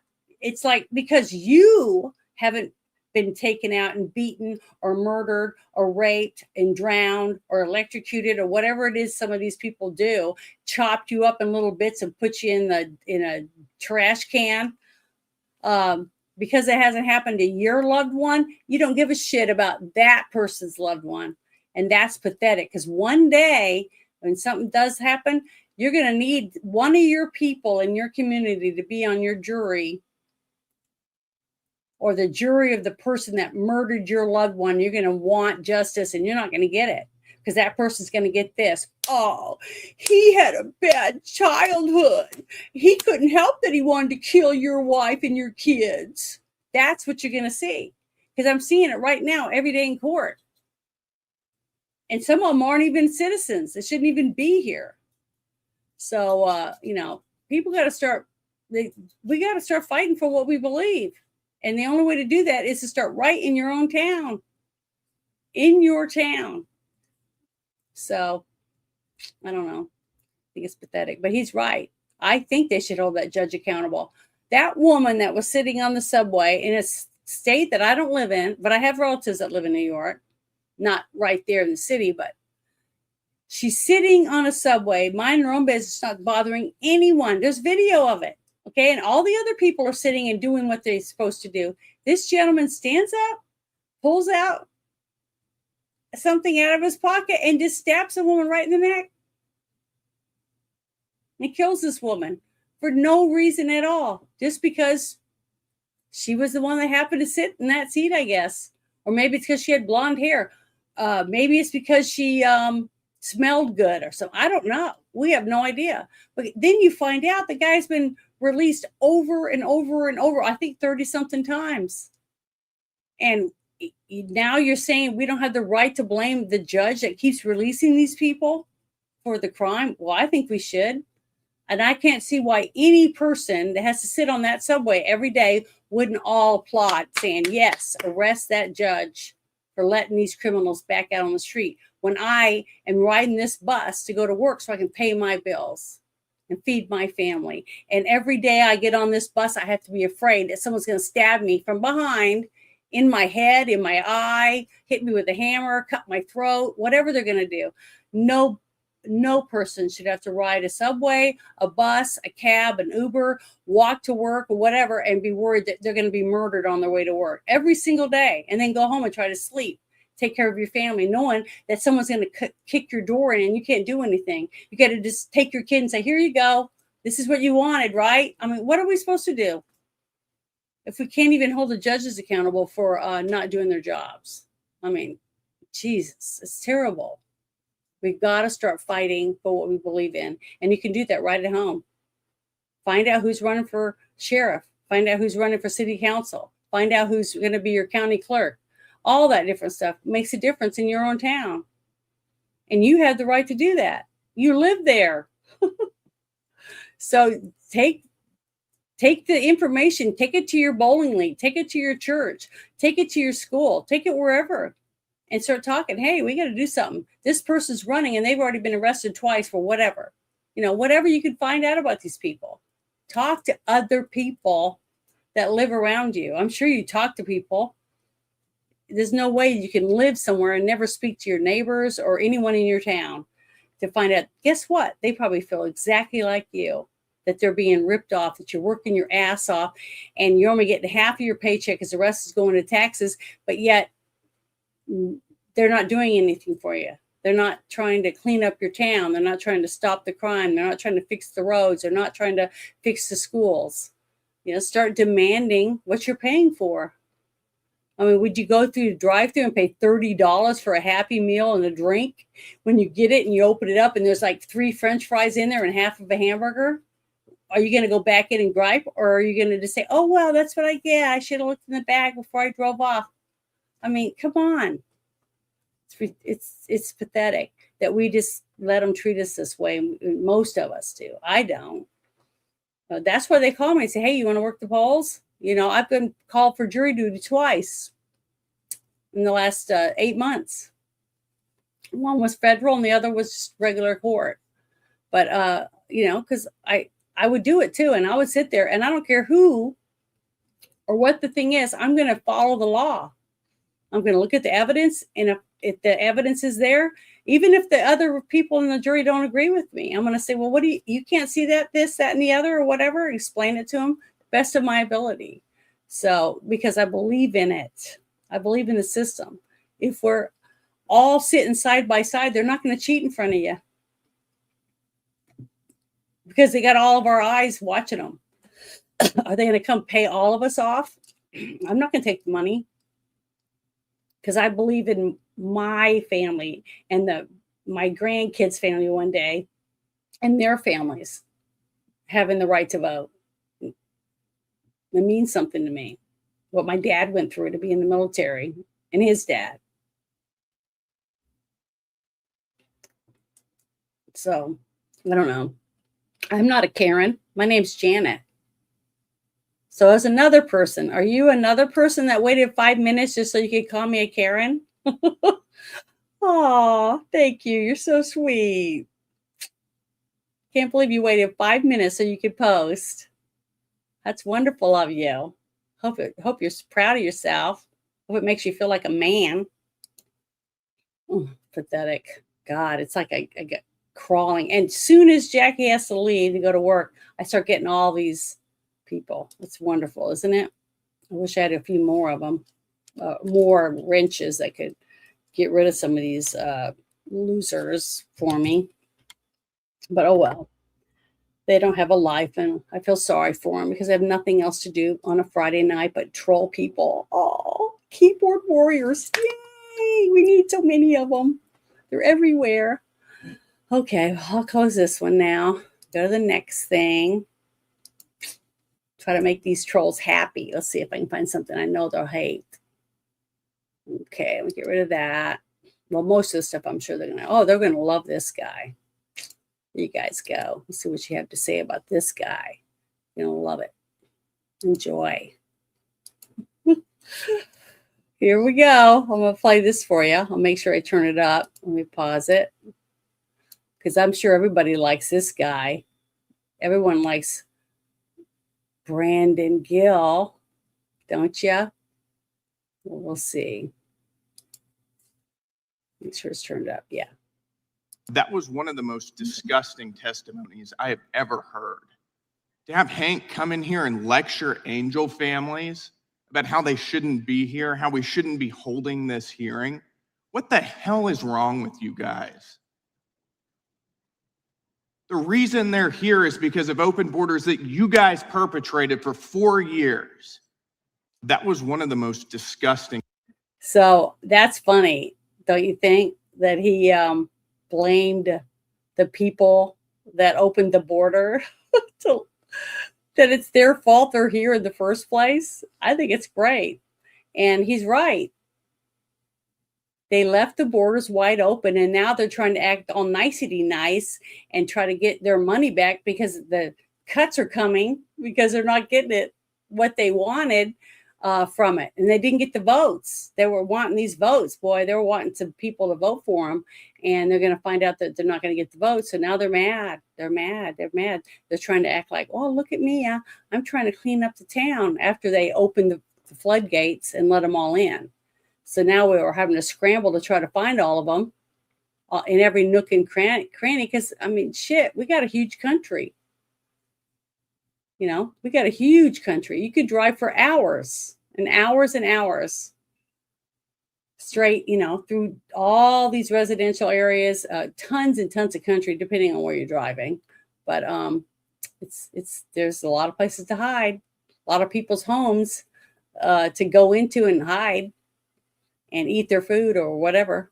So this is, yeah, it's really sad. But I thought you guys would get a kick out of that one.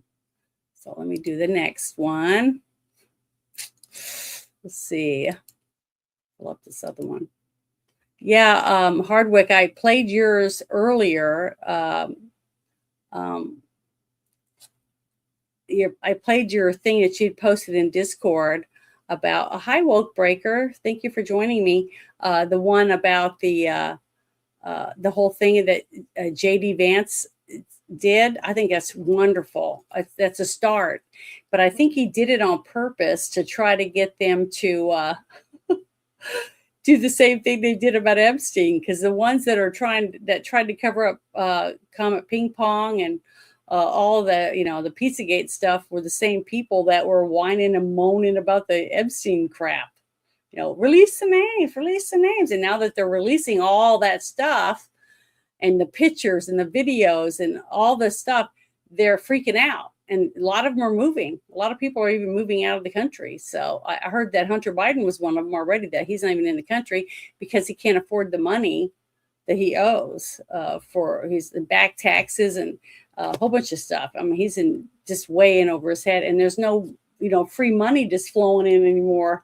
They were used to it. You know, when you spend, you know, millions of dollars a year just on, you know, lavish shit, you know, because you've always had that money at your, you know, at your beck and need, because, oh, you know, there's always going to be tax dollars.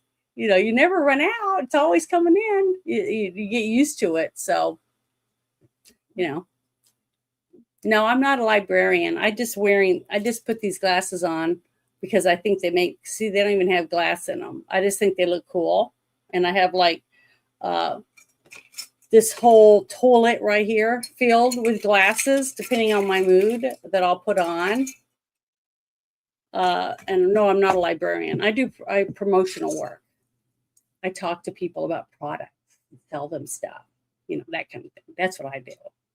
That where I actually make money, because I don't make money doing this. I just do this because this is my social life. So there you go.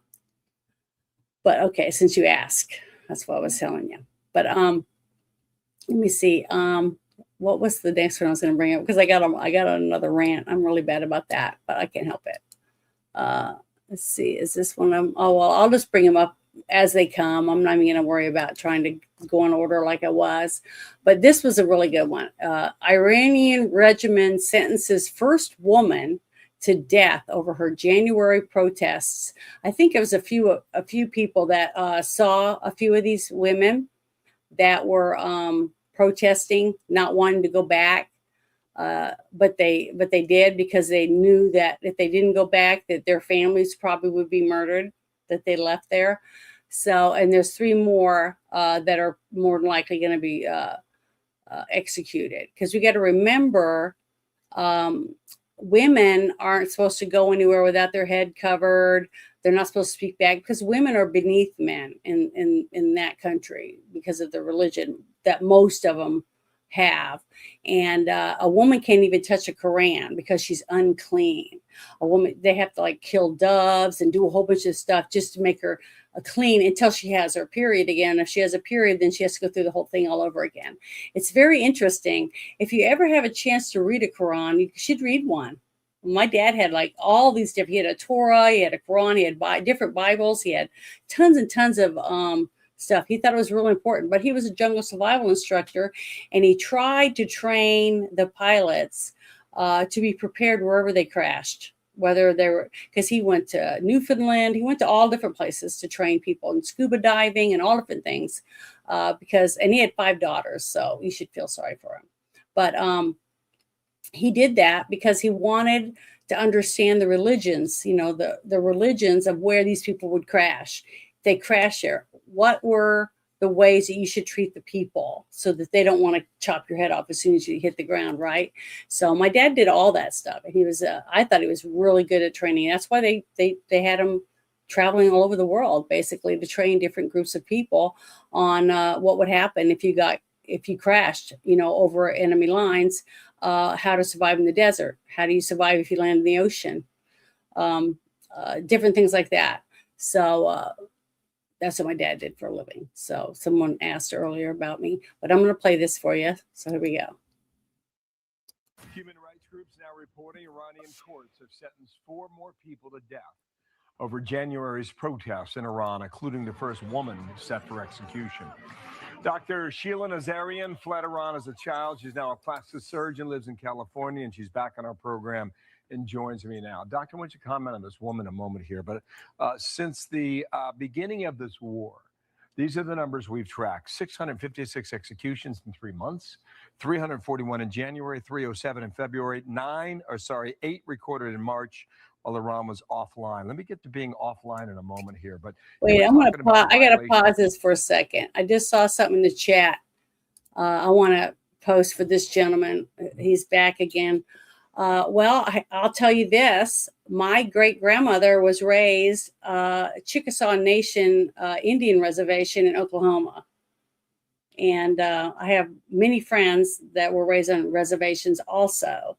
But my bloodline is my grandmother, my great grandmother was full blood Chickasaw. So when a lot of people come and start saying reparations and stuff like that to me, I tell them, well, if you expect money, then these people should get money before you, because they were here before you were.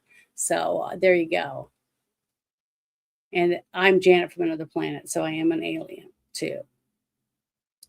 Just wanted to say that, and then we'll go back to the thing that we were playing. Called Crimes Against God. And when a woman is executed in Iran, the details you provide are harrowing.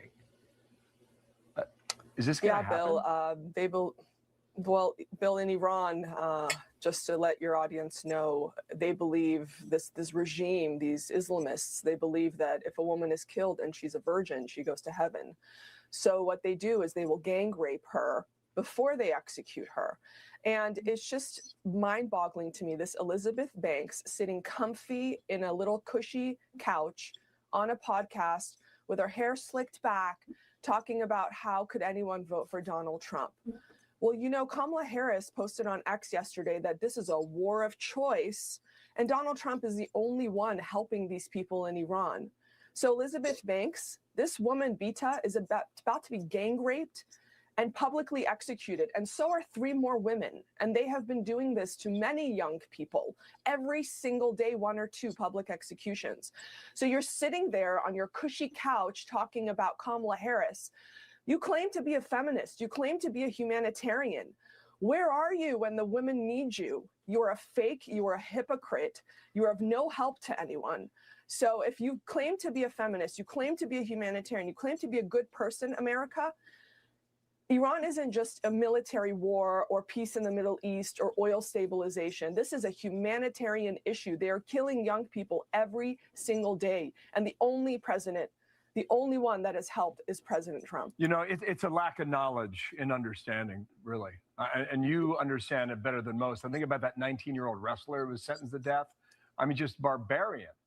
But when I hear you talk Bill, about let me this, tell you talk about this as a humanitarian issue. Because you're thinking about 92 million people who have been subjected to this government for almost 50 years, Doctor. Yeah, the reason why my family escaped Iran on the back of a pickup truck while the Iranian border police was shooting at us to not escape is because they put my father on a kill list because he was the chief medical officer, a physician affiliated with the Shah's hospital. Okay, I'm so grateful that my family got me out of Iran, me and my sister. They had 2 daughters. They could see this is no future for a girl in Iran. And imagine there are millions of people in Iran who knew westernization, who knew freedom 47 years ago, and they lost it because the useful idiots on college campuses, the leftists on college campuses, joined hands with the Islamists, which is exactly what's happening here. They're using the exact same playbook, the exact same propaganda. And they would say things like, why is the Shah living in a castle while there's homeless people on the street? There's no equity here. They use flowery words to trick comfortable, useful idiots on college campuses who have no real problems, to trick them into bringing Islam into the world. Yeah, perhaps that's about to come to an end. We'll see on that. Quickly on this, New York Times, even as most Iranians remain cut off from the world, many officials and a limited cadre of Iranian elites have been granted an open connection through what critics call whitelisting. So we think like for 48 days, the internet has been basically out. Are you getting information from inside Iran that we have not been able to track down?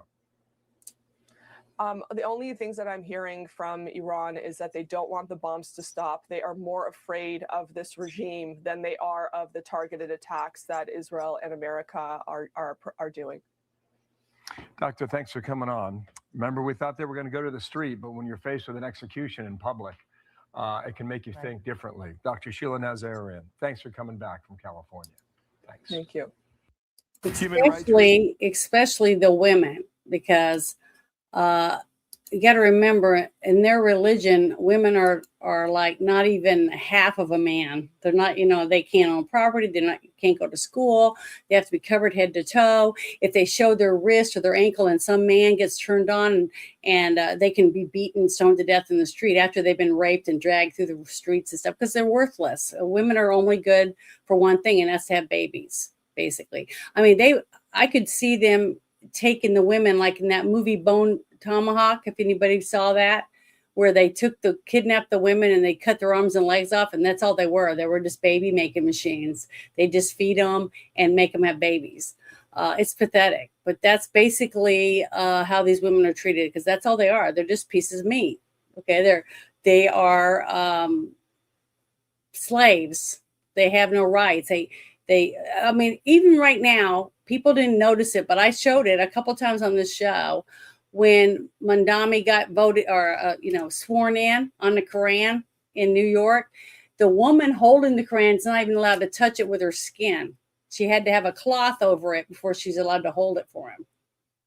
Okay, everybody says she's holding it. Yeah, but she's got a cloth between her hands or gloves, whatever. She's not allowed to touch it with her skin. Look it up. If you don't believe me, you think I'm full of shit, prove me wrong. I'd love that. The thing is, it's because she's unclean. It's like I was talking about. You read it in the Quran. A woman has a monthly cycle, so she's unclean. She has to go through a ritual to get to the process of being clean, but it only lasts until she has her next cycle. So she has to do it month after month after month. And then once she can't have a period anymore, then basically she's just useless because she can't have babies anymore. So she's not worthy of anything, basically. So, and you know, the prettier your daughter is and the more rich men that want it, then they'll prop you up and try to get as much stuff for you as they can get, you know. So having a daughter isn't a bad thing, because that's why the men want, like, you know, all the 47 women virgins that become virgins over and over again every time you have sex with them once they blow themselves up, you know, or kill themselves for Allah. So it's a very interesting religion. If you ever want to sit down and read something, it's just really messed up, especially if you're a woman. I can't believe any woman would want to give up being a woman and being able to do anything without being told what you do. Just sit behind a man after you feed him. You know, you can't even sit at the same area with him. You can't even go pray with them. You have to go pray in another room separate from the men. Things like that. It's just yeah, it's sad and pathetic, but I definitely don't want to do it. I'd rather die. I'd rather be have my head chopped off or whatever than become a woman of any of these people. Any bizarre, they're in the Stone Age. They might as well be cavemen and walk up behind women and whack them with a club and drag them back to their cave, because that's basically how they treat women. They're animals, and I feel sorry for all the women that have to go through that stuff. It's terrible. And if you love it so much and you're in this country, why don't you leave and go there? Go live over there and see how wonderful it is. I would love it. I'd love to see any of these women that go on and on and on X and some of the other platforms about how wonderful it is to go there, wear a GoPro every day, and let us see exactly what your life is. Do a television series, you know, show us life as a Muslim life. You know, it's really sad. So I would love to have someone do that and show us the real life of what it's really like for a woman to live there. That would be great. So yeah, I've been to Mississippi quite a few times, but I've lived in I've lived in Maine, I've lived in Georgia, I've lived in Florida, I've lived in Washington State.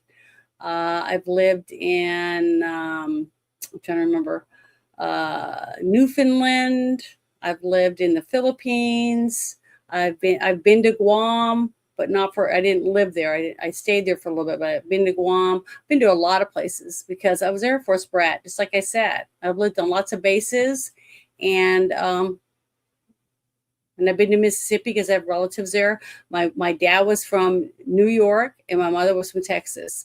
So I have relatives up in Maine, New York, New Hampshire, Connecticut, all up in there in New England, and in Nova Scotia. And in Canada, I have relatives. And I also have relatives in Oklahoma, Texas, Arkansas, in Alabama. And I think there's one other state. It might be Mississippi. But I'd have to go get my my little thing with all my family, all the family tree and everything that I've been working on. So I'd have to go do that to know exactly. But yeah, there's nothing. I love the South. I think it's great. I think it's wonderful. I loved Louisiana. I absolutely loved living down in Metairie and going to New Orleans and having everybody come to see me during Mardi Gras and stuff. It was just wonderful. And the people were wonderful. The food was wonderful. I mean, it was just it's just a nice place to live because people are good to each other, mostly. I mean, you're always going to have criminals. I don't care where you live. You're going to always have some people that are criminals. But to be able to hang out with all these people in huge amounts of crowds for Mardi Gras, for Jazz Fest, for all the different things, and be able to have so many people listen to so many different kinds of music and stuff like that. And it was wonderful. It was a lot of fun. And they had more adult stuff down towards the quarter. And then as you got towards Veterans Boulevard in Metairie, it got calmer, more family oriented. So depending on, if my friends called and said, hey, I want to go to Mardi Gras and we're bringing all our college friends, I'd say, well, I'll give you some numbers and you guys can call and go stay at the quarter because that's where it sounds like you want to go. But if I had some other friends call and they said they had small kids, and I would send them to places where, they can go to the insectarium, go to, do a couple little tours about the vampire tours. Those are exciting. And some of the older people love the cemetery tours to find out because people are buried above ground because of the water table, things like that. Very, very interesting cultures. And you got hoodoo, you got voodoo, you got all the bunches of different religions all melded in one city. It's just a wonderful place. It's lots of culture, beautiful. I think it's a wonderful city. I really do. Even though it got really bad shape after Katrina, but I think it looks really good considering the things that it's been through. And the culture is it's so rich in music and food and different religions and gators, crazy for gators. If you want to eat gator or you want boots or belts or any of that stuff, or go on a tour, on an airboat tour. I mean, ride a Segway through the city. I mean, there's just so much to do. It's a wonderful place. And if you've never been, you should try to go at least one time. I tell young couples to go at least one time together and just do a couple tours and stuff. It's a lot of fun. You'll enjoy it. Jazz Fest is great too, if you love jazz. So there's just a lot of great things to do there. If you've never been, it's a great place to go. Just even though I don't live there right now, I'm living in Arkansas, but I go back. I go back and forth a lot. I made a lot of friends there. I miss a lot of them. But here, I'm going to bring this next thing up. I think it's this one. There it is. No, I already did that one. Just give me a second. They turn blue. I hate that. Hold on. I gotta have to close that and just open it up here so I can see which ones I've missed. Yeah, okay, I did that one. Let's see, what's this one? Oh, okay, well, here's one. It's not really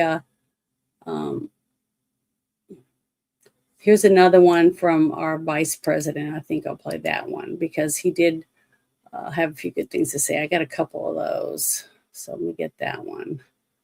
Let's see. I think it's this one. Yeah, here we go. All right. I don't know if you've seen this or not. It says, J.D. Vance, it would be best for the Vatican to stick to matters what they should do themselves. But I'm not going to read the whole thing because that's basically what he's going to say. But yeah, this is really good. This whole thing about what the Pope has been doing. I've seen a lot of people that are just not happy with it. But a lot of people that say that no matter what the Pope says, they're going to follow him because they're Catholic. So I guess to each is your own. But here, let me turn this up.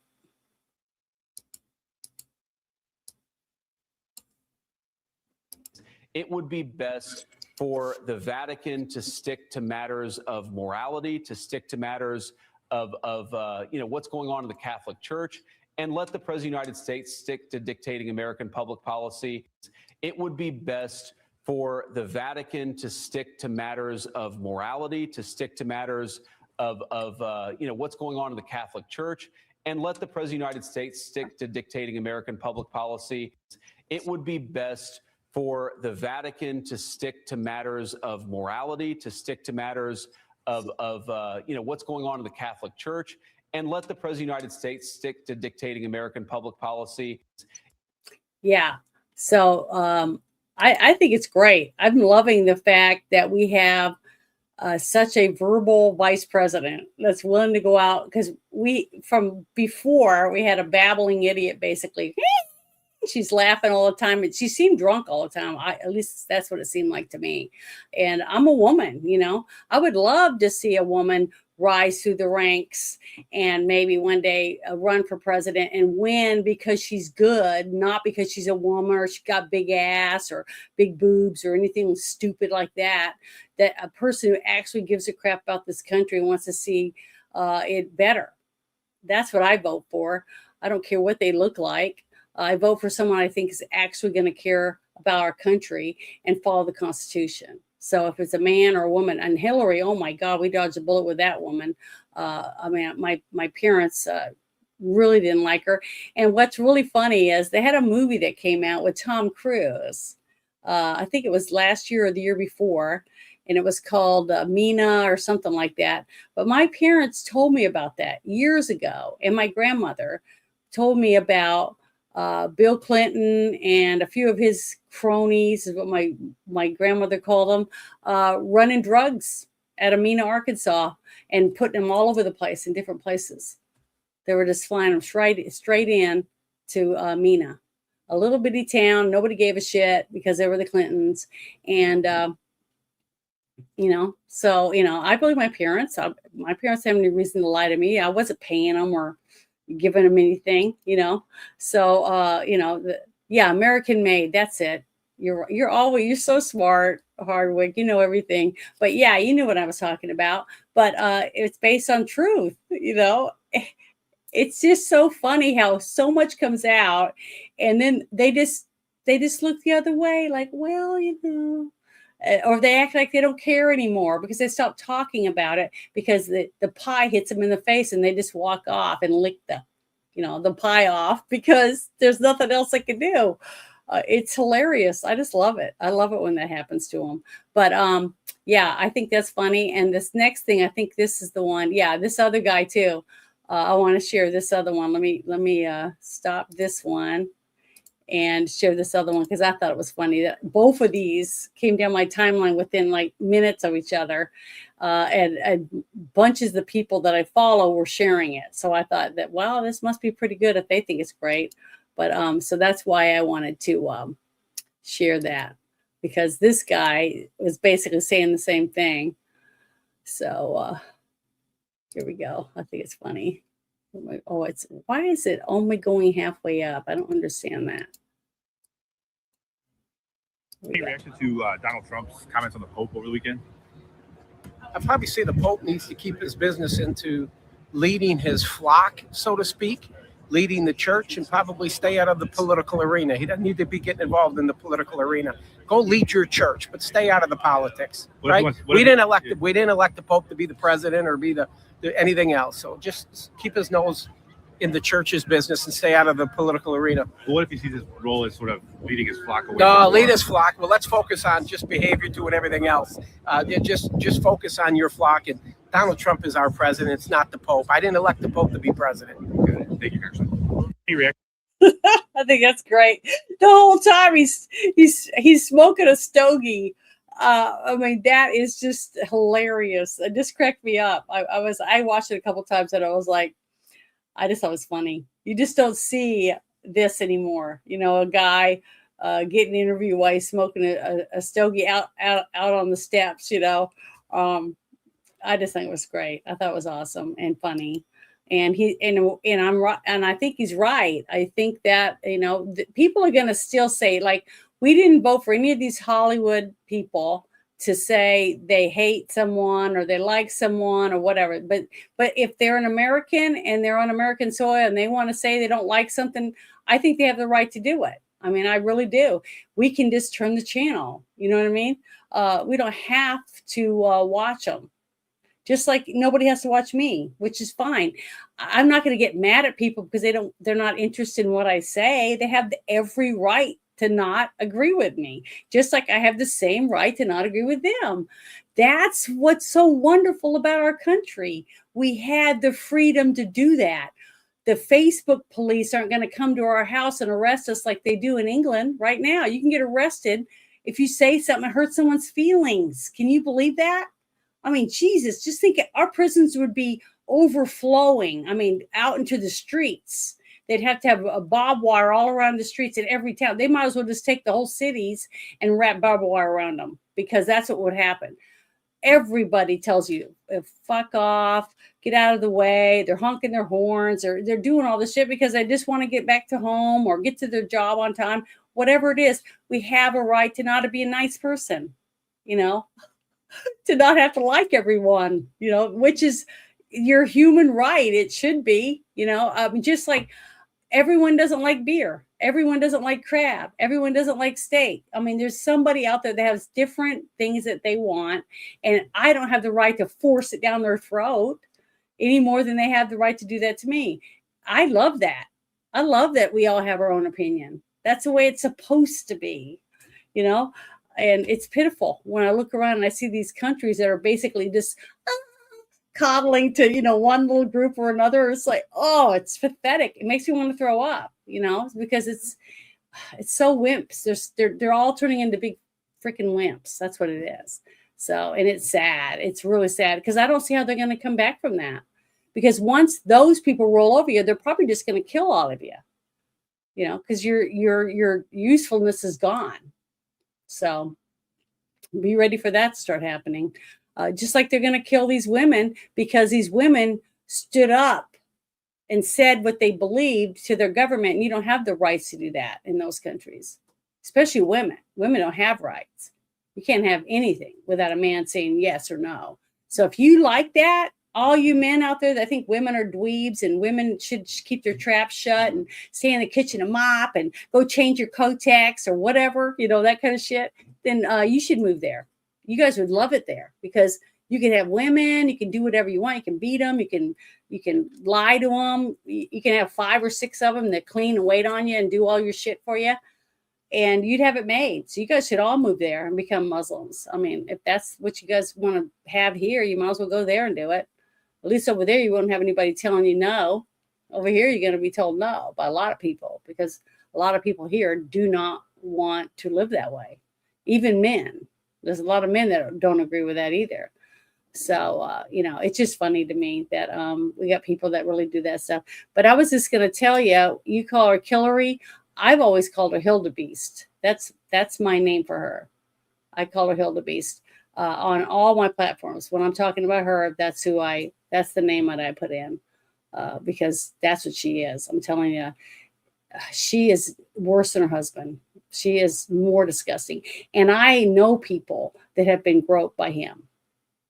They went to like the 10 outstanding young Arkansans, and he happened to be there, and he's like, ooh, just all over the place, and nobody gives a shit. They just go, ooh, and they just walk off, try to get away, or push away from him and get away. It's disgusting. It's so disgusting. But, you know, I never got near him. I wouldn't shake his hand for nothing. I wouldn't shake her hand. I mean, she's disgusting. She is, I just can't stand that woman. I don't trust her. I wouldn't even turn my back to them, either one of them. I wouldn't even go to an event that they're at, because it's just not going to be safe for you. You know what I mean? I'm just saying, I don't trust them. But yeah, that happened to me. That's happened to me a lot. I get in trouble. So, you know, I get in trouble for that. But, you know, sometimes it's bad, sometimes it's good. But I had a video, my first video ever taken down, I was talking about at the beginning of the show, was a video that I posted. It was 7 minutes long. It was about Comet Ping Pong, and it was about Hillary Clinton and Podesta's emails about the, you know, expensive pizza and grape soda and stuff like that. I was playing that earlier about the vice president saying that he wants to look into that now. He wants to re-look into the whole Pizzagate thing, because now that he's been reading those emails that are now coming out about the Epstein stuff, and the people that were talking to Epstein using terminology like that about how nice that $6,000 pizza was and the grape soda. And he said, well, he started putting those things together, and he says, we need to reopen that and start looking into it, because there's something there. So I hope he does. And he's the vice president. So hopefully something will start coming out of that, because They opened a huge can of worms when they started releasing some of this stuff, and they hate him even more. They hate this whole administration. They just want it gone, simply because they're stopping the money, they're stopping the flow of free kids and free women and free young men to treat as slaves, stopping all this stuff. They're cleaning that all up. They're taking it, just pluck, and plugging the holes to where the leaks are gone. And they hate it. They can't stand it. And that's why I love it a little bit, because as soon as they did that to me and they stopped me from having that video and they took it down, and I had to take a class to not be a cyber bully. That's what they said. They took it down because I was a cyber bully. And I was like, what the hell does that mean? I mean, it's all over the news. It's everywhere. All I did was take little bits and put it together. That was it. But I'm the one that's bad because I made it too easy to read or listen to or something. I don't know. But they deleted it, took it down. And I've had that happen a few times, because I put stuff that they don't like. But honestly, when you start getting people mad and they have to heckle you or troll you and harass you, well, you must be getting closer to the fire, because you're starting to feel the heat from the fire, because they don't want you over there. See, they're trying to get you to go the opposite direction. So you got to go towards the other way. When they're pushing away, they're pushing at you, or they're stabbing you in the back or whatever. It's because they don't want you saying that, or they don't want you to be involved in that. You know what I mean? So you're right over the target when you start getting these people acting that way. You're doing something right. That's the right thing to do. So I love it. It gets annoying after a while. You start going, God, again, more. So this next time I'll do 10 minutes. And if they really want to say something, because they just can't stand the fact that I haven't, let them speak because they were a subscriber of the channel, I'll set it for 10 minutes, make them sit and wait. And if they have to, I'll be 15 minutes. I'll just keep doing it until they stop showing up and waste their time, because they can just click on the next live stream and harass those people. But it's sad and pathetic, but I think this is great. I like this. I love transparency. I think that every court should be open where the public can watch it and learn from it. I think all the stuff in Congress, I think all the different stuff like that should be open. The only stuff that I think that we shouldn't find out about until later is if it's going to involve anything that might get people hurt. Like our soldiers, stuff like that, government stuff like that. I don't think we should know about it until, they've gone through it or whatever is supposed to, because I want to protect our soldiers, period. I think and we voted for them, so we should trust them to a degree that they're making the right decisions. But every single time that Trump sits at his desk and signs an executive order and has the press in there and they're answering questions, how many times do you remember that happening under Obama and Biden, or even Bill Clinton for that matter? See, it's going to be hard for the next administration, whoever that is, to just close the doors and just sit in their tomb and not tell us anything. How long? Even the left is going to say, hey, what's going on? This last administration, at least they were open and let us come in and told us what they were doing. So I like it, because this is going to force others to have to be more open and show us what they're doing, because he's making them show us, and even the press. I just love it when they don't want to ask certain questions. Even Caroline Lovett tells them, I'm not asking you any questions. I'm not talking to you. And she goes to the next person. I think it's great. They deserve that.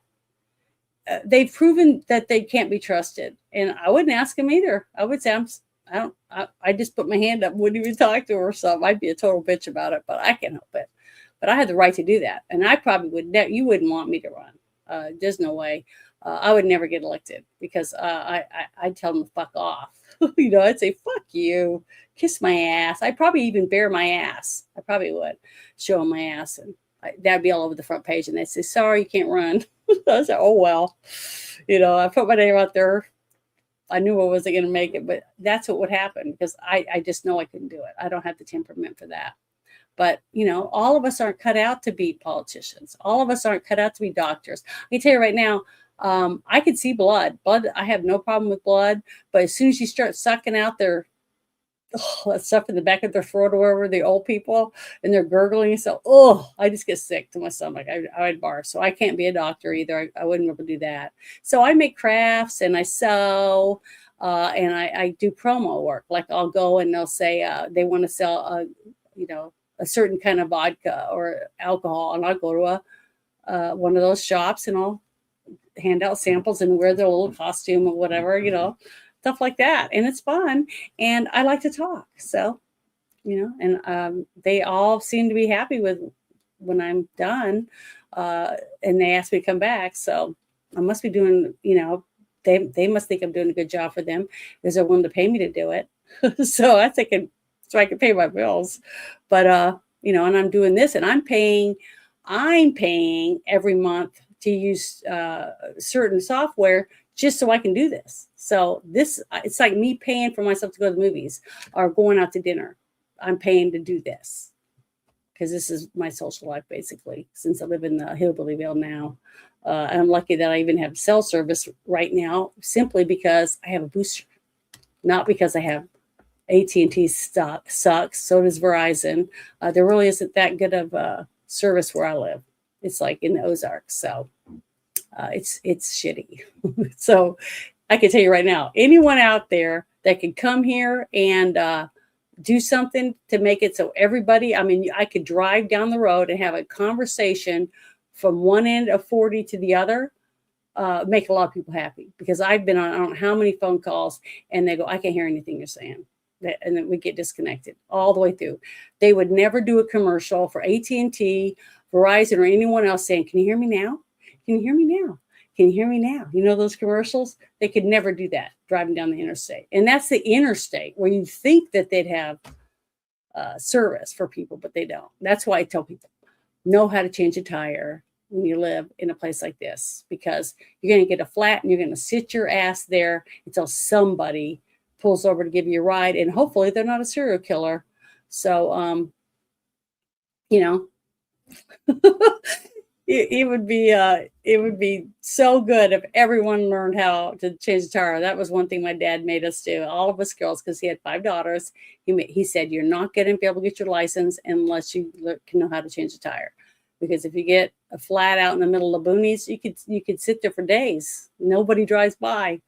Or whatever, or the person that does drive by, you just never see you again. You just disappear. So, even men should know how to change the tire too, because I've met a few guys that don't know how to do that. So it's sad, but it's a fact. So there you go.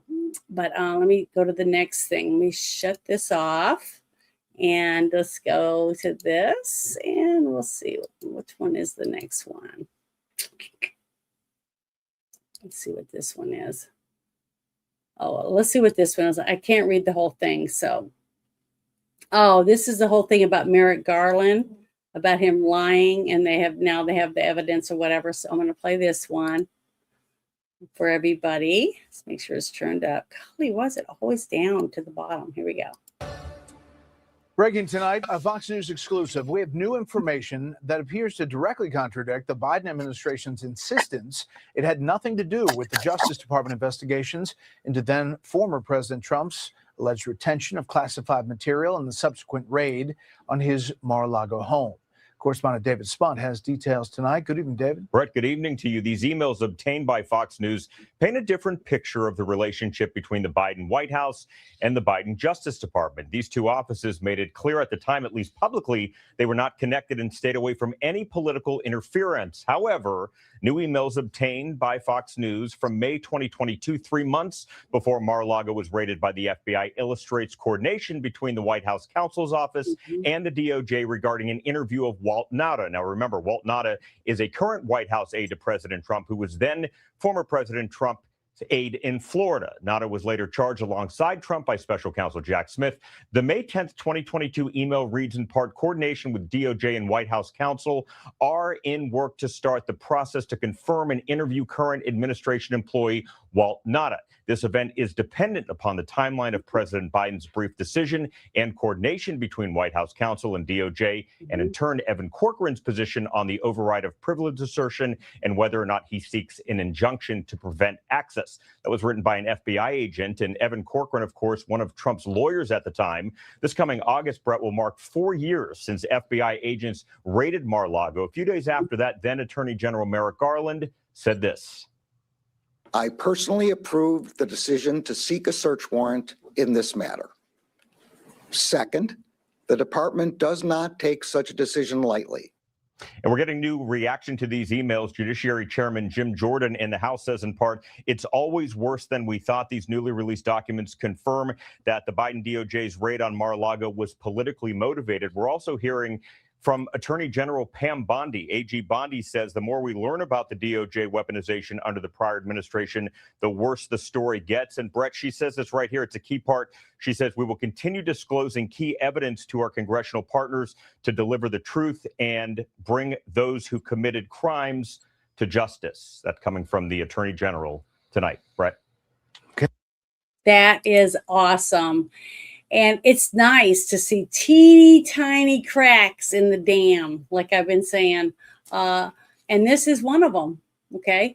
Because if you really want these people to pay for what they've done, we have to do it legally. We have to be able to arrest them and make them pay just like they would you. If you robbed a bank or if you killed someone or whatever crime that you committed, you would have to go through the process. So why shouldn't they? See, just like what they're saying about these judges that just give people a slap on the wrist. If you got a guy that's raping kids, okay, molested 5 or 6 kids in his neighborhood, but instead of putting him in prison where he can't get any kids, they put him in there for 6 months and then they send him to counseling or some stupid shit. And then as soon as he gets out, he's raping more kids again. It's not their kid. It's not their kid that it's happening to. So they don't give a flying fuck about your kid. Okay. But see, people like me care about everybody's kids because no kid deserves to be molested, raped or tortured or killed or anything because some dumbass has a heart on. It's disgusting. The dumbass is the one that should be in prison or in the grave, not a kid or a woman or anyone, even a young boy. I mean, they don't care. They're selfish and they want to do something for themselves. So until we turn this around to where it should be, to where the criminals are in jail and the victims are able to get the treatment they need and be free. I mean, that's common sense. I just went through a whole thing with my own family, in my own family, not my immediate family, but people that I know that are related to me that went through the whole thing about molestation. Okay. And this is the truth. Okay. When a person's molested and they go to court and they get the person in jail, right? They have to sit there and talk about all the nasty shit that happened to them. The family has to talk about different shit and they have to talk about all this crap that happened to their children or their child or, you know, or a multiple of children having to come and testify what happened to them. All the gruesome details, right? Then the person goes to jail because they cop a plea. They say, oh, the judge says you'll probably get 60 years, something like that. And the person freaks out. 60 years? What can I do to get less time? Because they already know there's shit tons of proof that they did it, right? So they say, well, if you admit that you did this, that, and the other, we'll take this off and you can get 20 years. Okay. And then they go talk to the victims and the victims' family say, okay, we'll do that. But guess what happens? They take a plea, they get 20 years in prison, but guess what? Every 5 years, they get to go up for parole. And guess what happens then? All the victims have to go back to court and talk about the same horrible stuff that put him in the jail in the first place. So they're re-victimized over and over and over again because they can't put him in jail. Let's leave him there for the 20 years he's supposed to be in there. How pathetic is that? That's what I'm talking about. They re-victimize all of us over and over again, raising our taxes. And if you don't pay your taxes, what happens to you? You go to prison. They take your stuff. They punish you because they need more money to spend on whatever stupid shit that they want to spend it on. And then they don't even have to tell you what they're spending it on. That's why I'm liking what they're doing. They're trying to show you we're going to do this, and that. Like when he was in California and they tried to say, you guys don't have any water. And the reason you don't have water is because your whole thing's all fucked up and you won't let them cut the trees down that are rotten. You won't let them do this. You have bad forest management.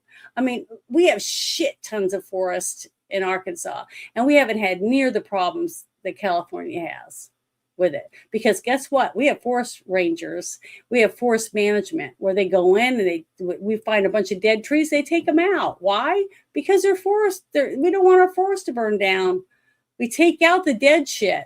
And guess what we do with a lot of it? A lot of them we take to the lakes and we put them in the lakes because it slowly rots in the lake. But guess what? Fish love that. It's a place for the little baby fish and turtles and stuff to live in a lake, especially a man-made one. So there's tons of things you can do with it. There's tons of stuff you can do with the wood. You could even get people that go in and cut the stuff out themselves. They get signed paperwork and say, we want to go in and take 2 or 3 trees because we're going to cut it up and we're going to put it in our house for our firewood. See, stuff like that. It's called, thinking about shit. Actually have real people that have input. We have a president that actually listens to people. Why do you think he goes to all these rallies and stuff? And he talks about people he talked to. He shares information. He listens to people. I've seen it. I've seen many, many people. I have seen one thing I love about Trump is the way he treats veterans. I have seen him at so many different rallies and different functions. And the one that really, really made me, because guess what? I wanted Ben Carson. That's who I was rooting for. But as time went by, I realized Ben Carson wasn't mean enough to put up with the bullshit that I knew we had. And when I saw Trump with his wife going down a line of veterans, and some of these were wounded veterans, they had legs missing, arms missing, things like that, got down to towards the very end of the line, and there was a man standing there with his wife next to him, and he had no arms.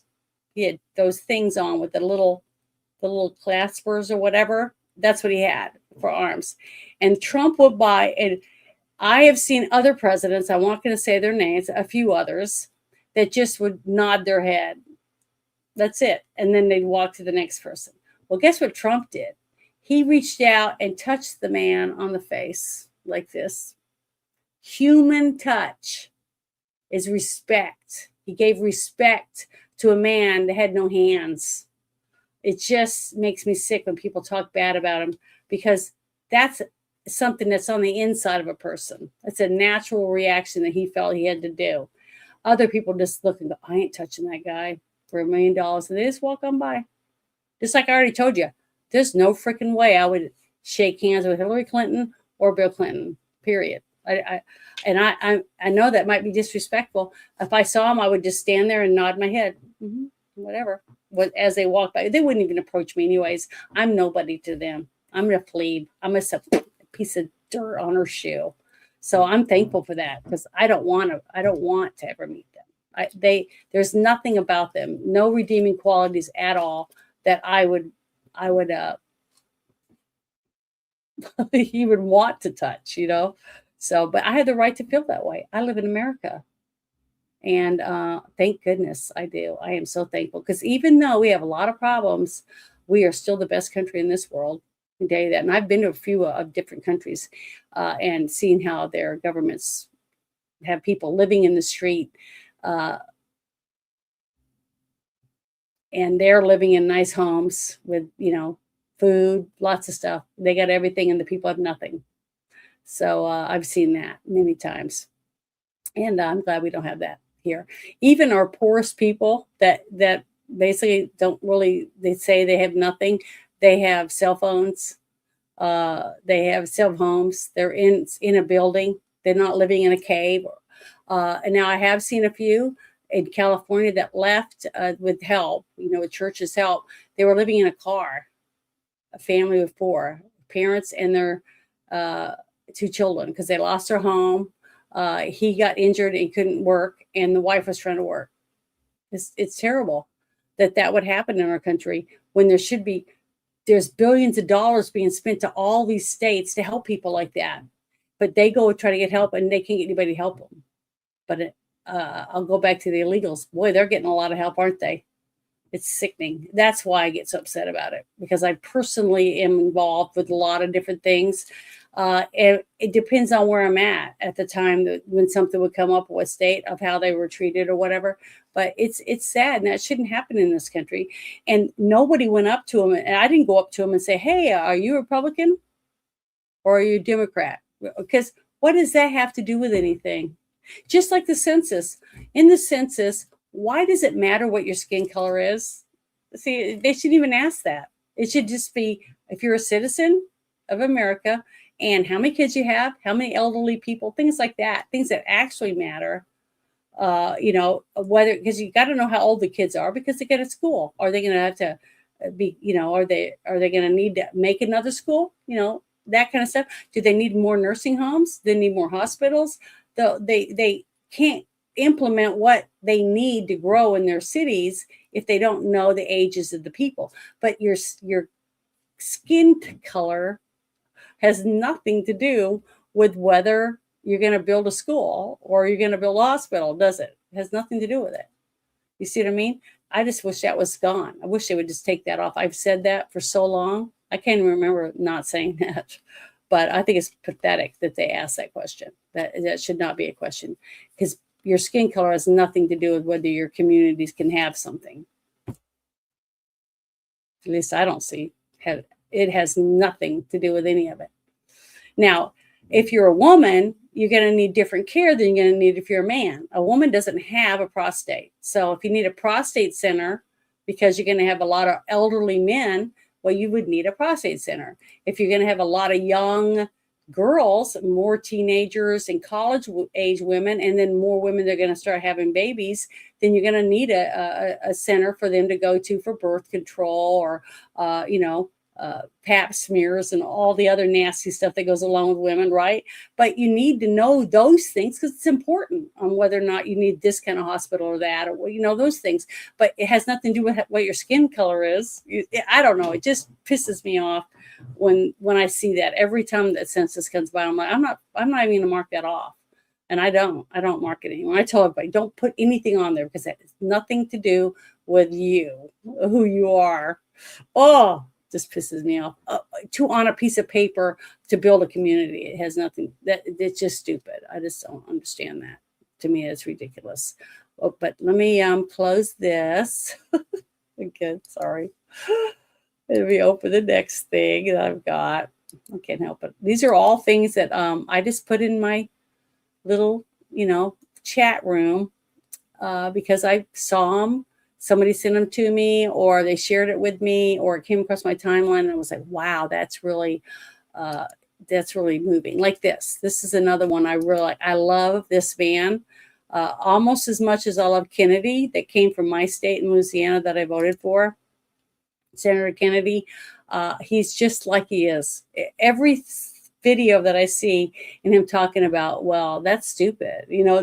Just the way he says things and his mannerisms, that's him. That is exactly the kind of person. He's very personable. He's funny. He looks you in the eye when he talks to you. There's so few people like that anymore. And you just get a good feeling when you're with a person and Trump does the same thing, because I watch that on people. I watch a lot of people. And Nancy Pelosi is one of the worst at that. Hillary Clinton also. They don't look you in the face. They look down at you like, why do I have to speak to this person? This person is not, should not be able to even be standing next to me. That's the way you feel when you meet these people. Now, I don't have anything to do with those people if I can. I don't have to, because my life tomorrow, I'm going to get up and take a shower and eat breakfast and get ready for work or whatever. My day doesn't change because I met Hillary Clinton. You see what I mean? It doesn't affect me in any way at all.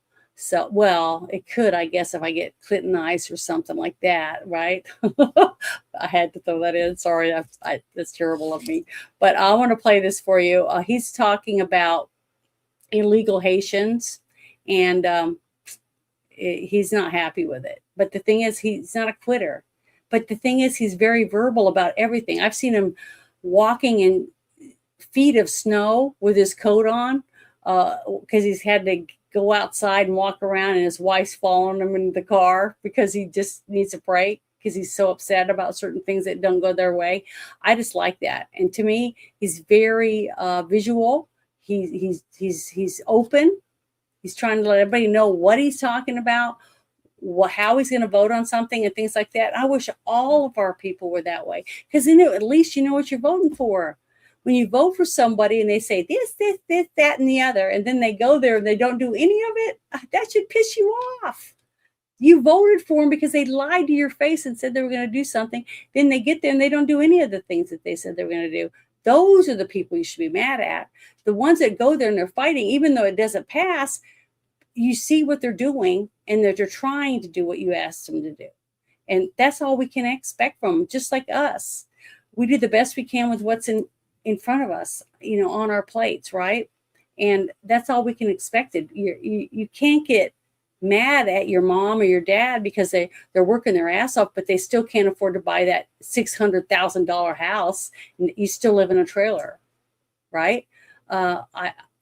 Your home is your home. It's who's in your home, who you share your home with, that makes it a home. It's not the building, right? That's how I look at it too. And I moved and I had to share, we had a 3-bedroom house with 1 bathroom with 4 daughters in there and my parents. And my poor dad, he must have killed every tree out in the yard, because that's where he spent most of the time when he had to go to the bathroom.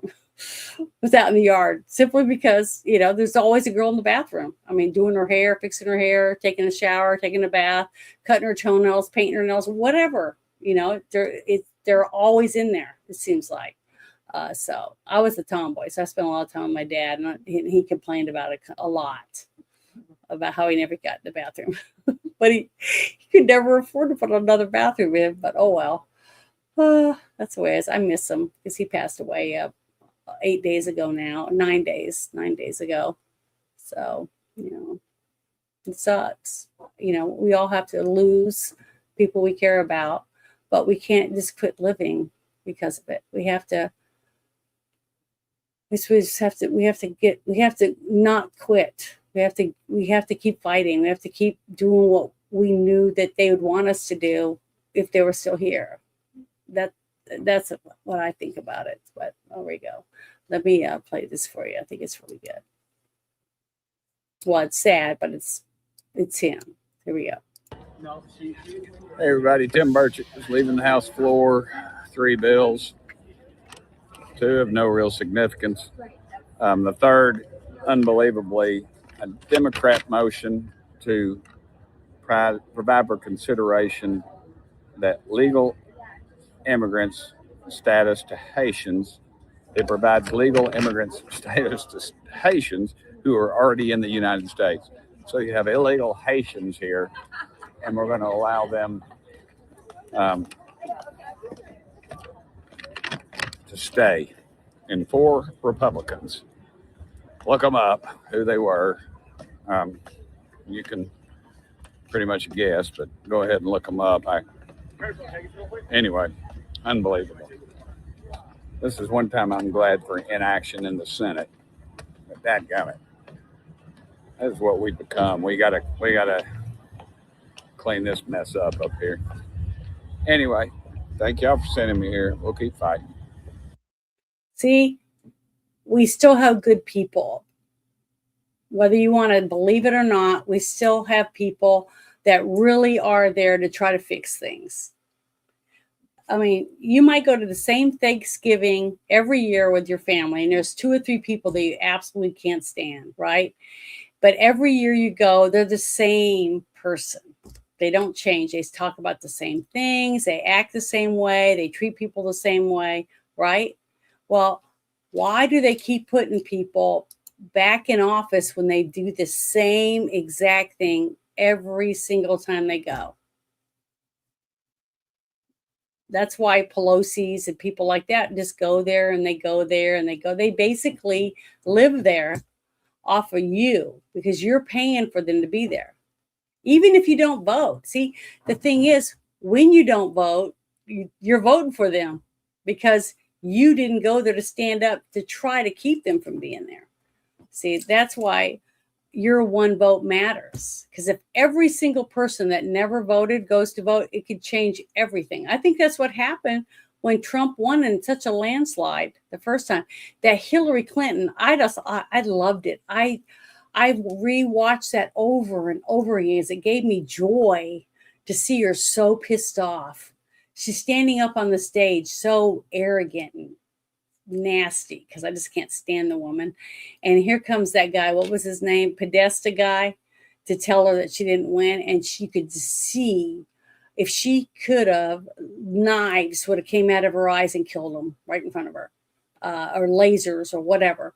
She looked like she was about to burst into flames, and I reveled in it. It's terrible of me as a Christian to say that, but when you see someone like that year after year after year lie and cheat us. She had a server in her bathroom, an illegal server in her bathroom. And then when they told her to turn over all those emails stuff, what is she? Her and Huma Abedin and a few of her other aides had full hammers, and they were breaking all the phones, and they were using bleach bit on them and doing all this shit, all illegal shit that every one of us would be still sitting in prison over. But yet she's just walking around this thing, and we're paying for it. She got that foundation. All those kids went missing in Haiti, and he's talking about the Haitian thing. Wonder if any of that's connected. I mean, it's just disgusting. It's so disgusting, and I'm just fed up with it. I'm fed up with them getting away with so much, and people just acting like, who gives a shit when it's your money? If you've ever had a job and you're even working part-time or whatever it is, or you're just collecting benefits, they're still taking taxes out of it, and they're taking your taxes and they're giving it to people who haven't done anything ever, just walked over the border, and you're paying their way. And you're also paying for these people to stand up there and vote for what they want, like not giving you the names of all the people that are using the slush fund for sexual harassment. 350 or 60 something of them said no, not to release the names, and 65 said yes. So we got 65 people that are actually decent up there fighting. They're fighting all the 360 something of them, and 65 of them are fighting them. Because he was one of them, the one I just showed you, this guy right here, he was one of them that voted yes to release all the names. Why? Because his name ain't on it.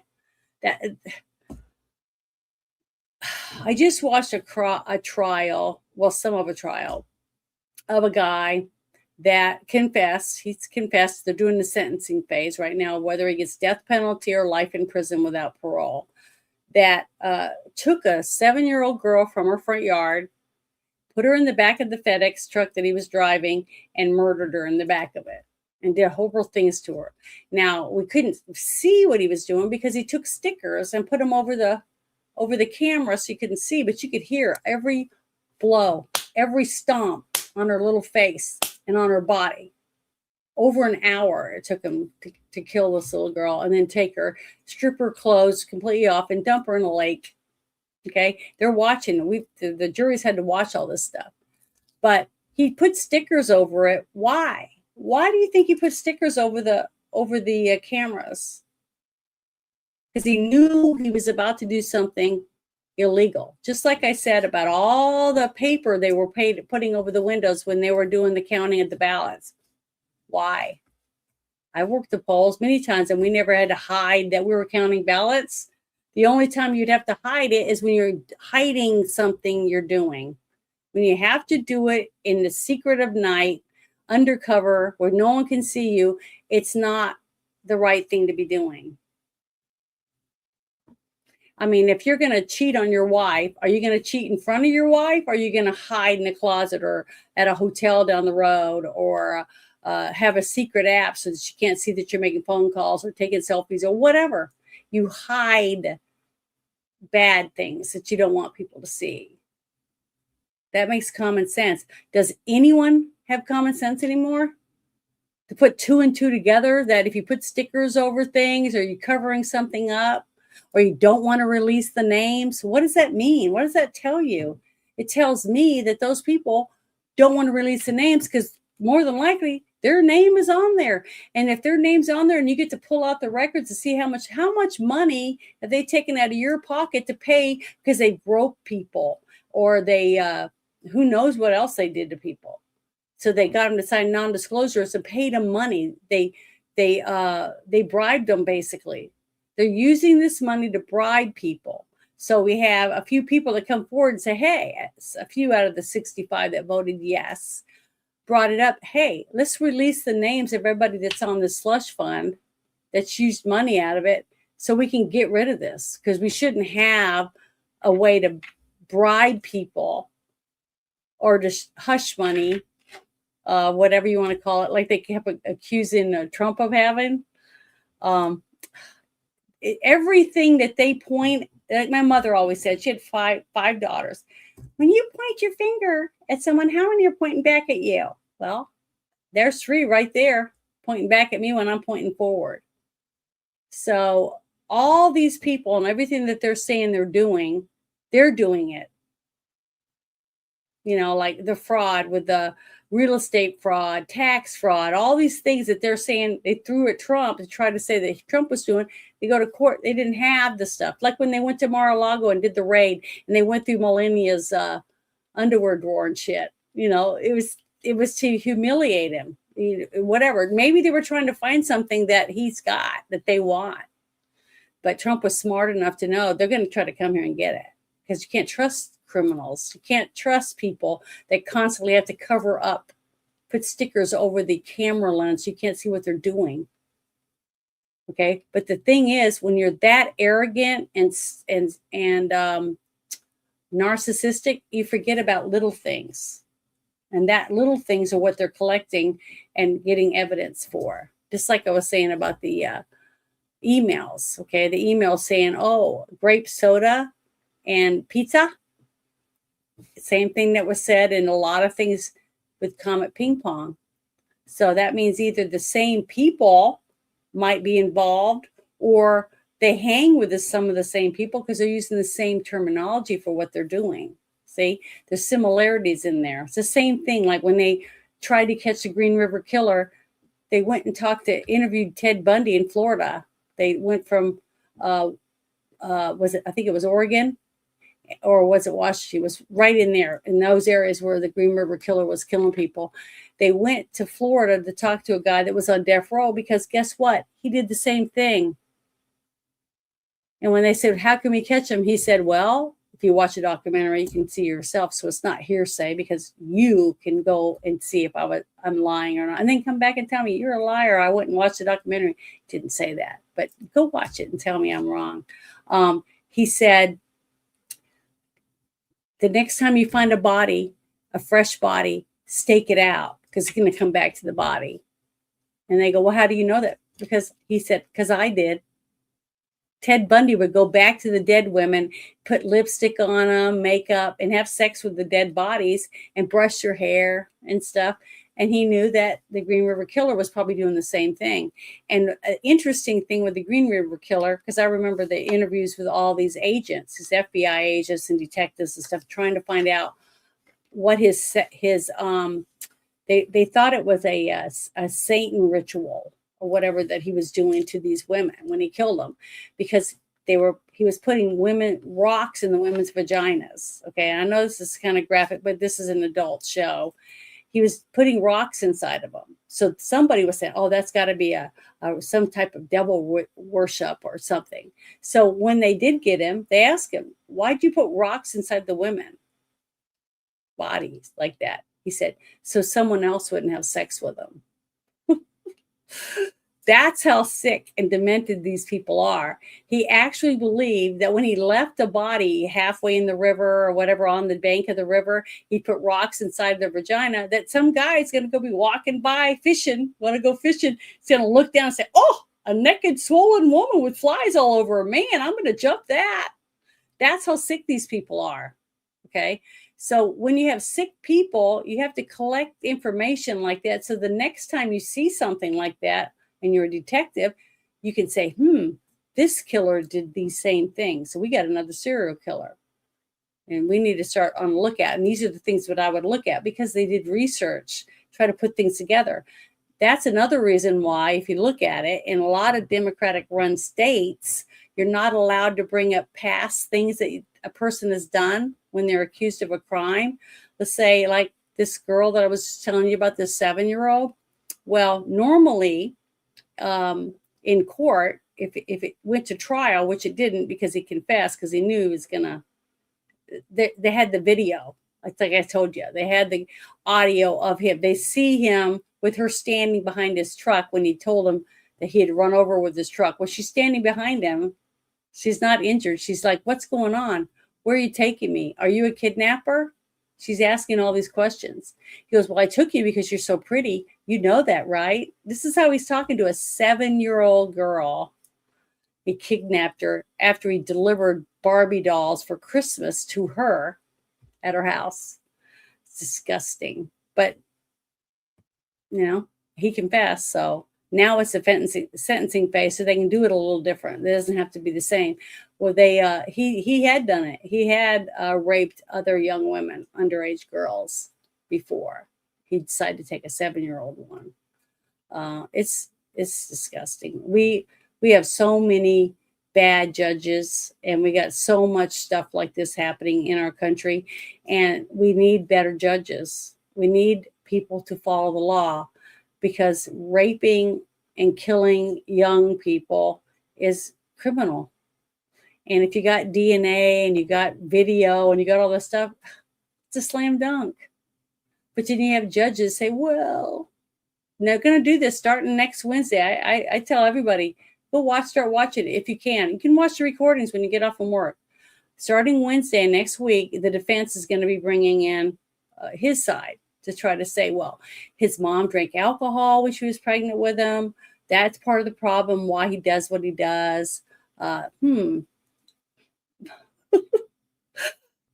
many of us, his mom didn't drink one drop of alcohol while she was pregnant, carrying us? Are we all killers too, or waiting to kill simply because of that kind of stuff? It's ridiculous, the kind of stuff they're going to bring up. But I don't know if I'll be able to stomach it. I might watch a couple videos and fast forward through the parts that I know are, bullshit, because it's really hard for me to handle that stuff. But it's just sad that that's where we are. And now we got this guy right here still going to work, knowing that he's an uphill battle. The whole thing's an uphill battle when you've got 360 people against you. And some of them are supposedly on his side. Just like you said, you can look them up. The ones who voted to give the Haitians citizenship simply because they're already here. Doesn't matter that they're illegal. See, it's sickening. Because it's not their money. See, that's the thing. If it was coming out of their checkbook, if we said this to them, okay, all of you people out there that want all these illegals to be legal citizens, every one of you take a couple of them into your home, and you're going to take care of them, feed them, help them get jobs, help them learn English, whatever else. And they all sign these things saying they're going to do it, or they're going to have to go to jail. Well, how many of them do you think are going to do that? 0. They're not going to do it because they don't want to spend their money. They want to spend your money to take care of other people. Because as soon as their check's going to be cut off, they'll get the, like the whole thing when the government was shut down, because they were getting paid. TSA wasn't getting paid.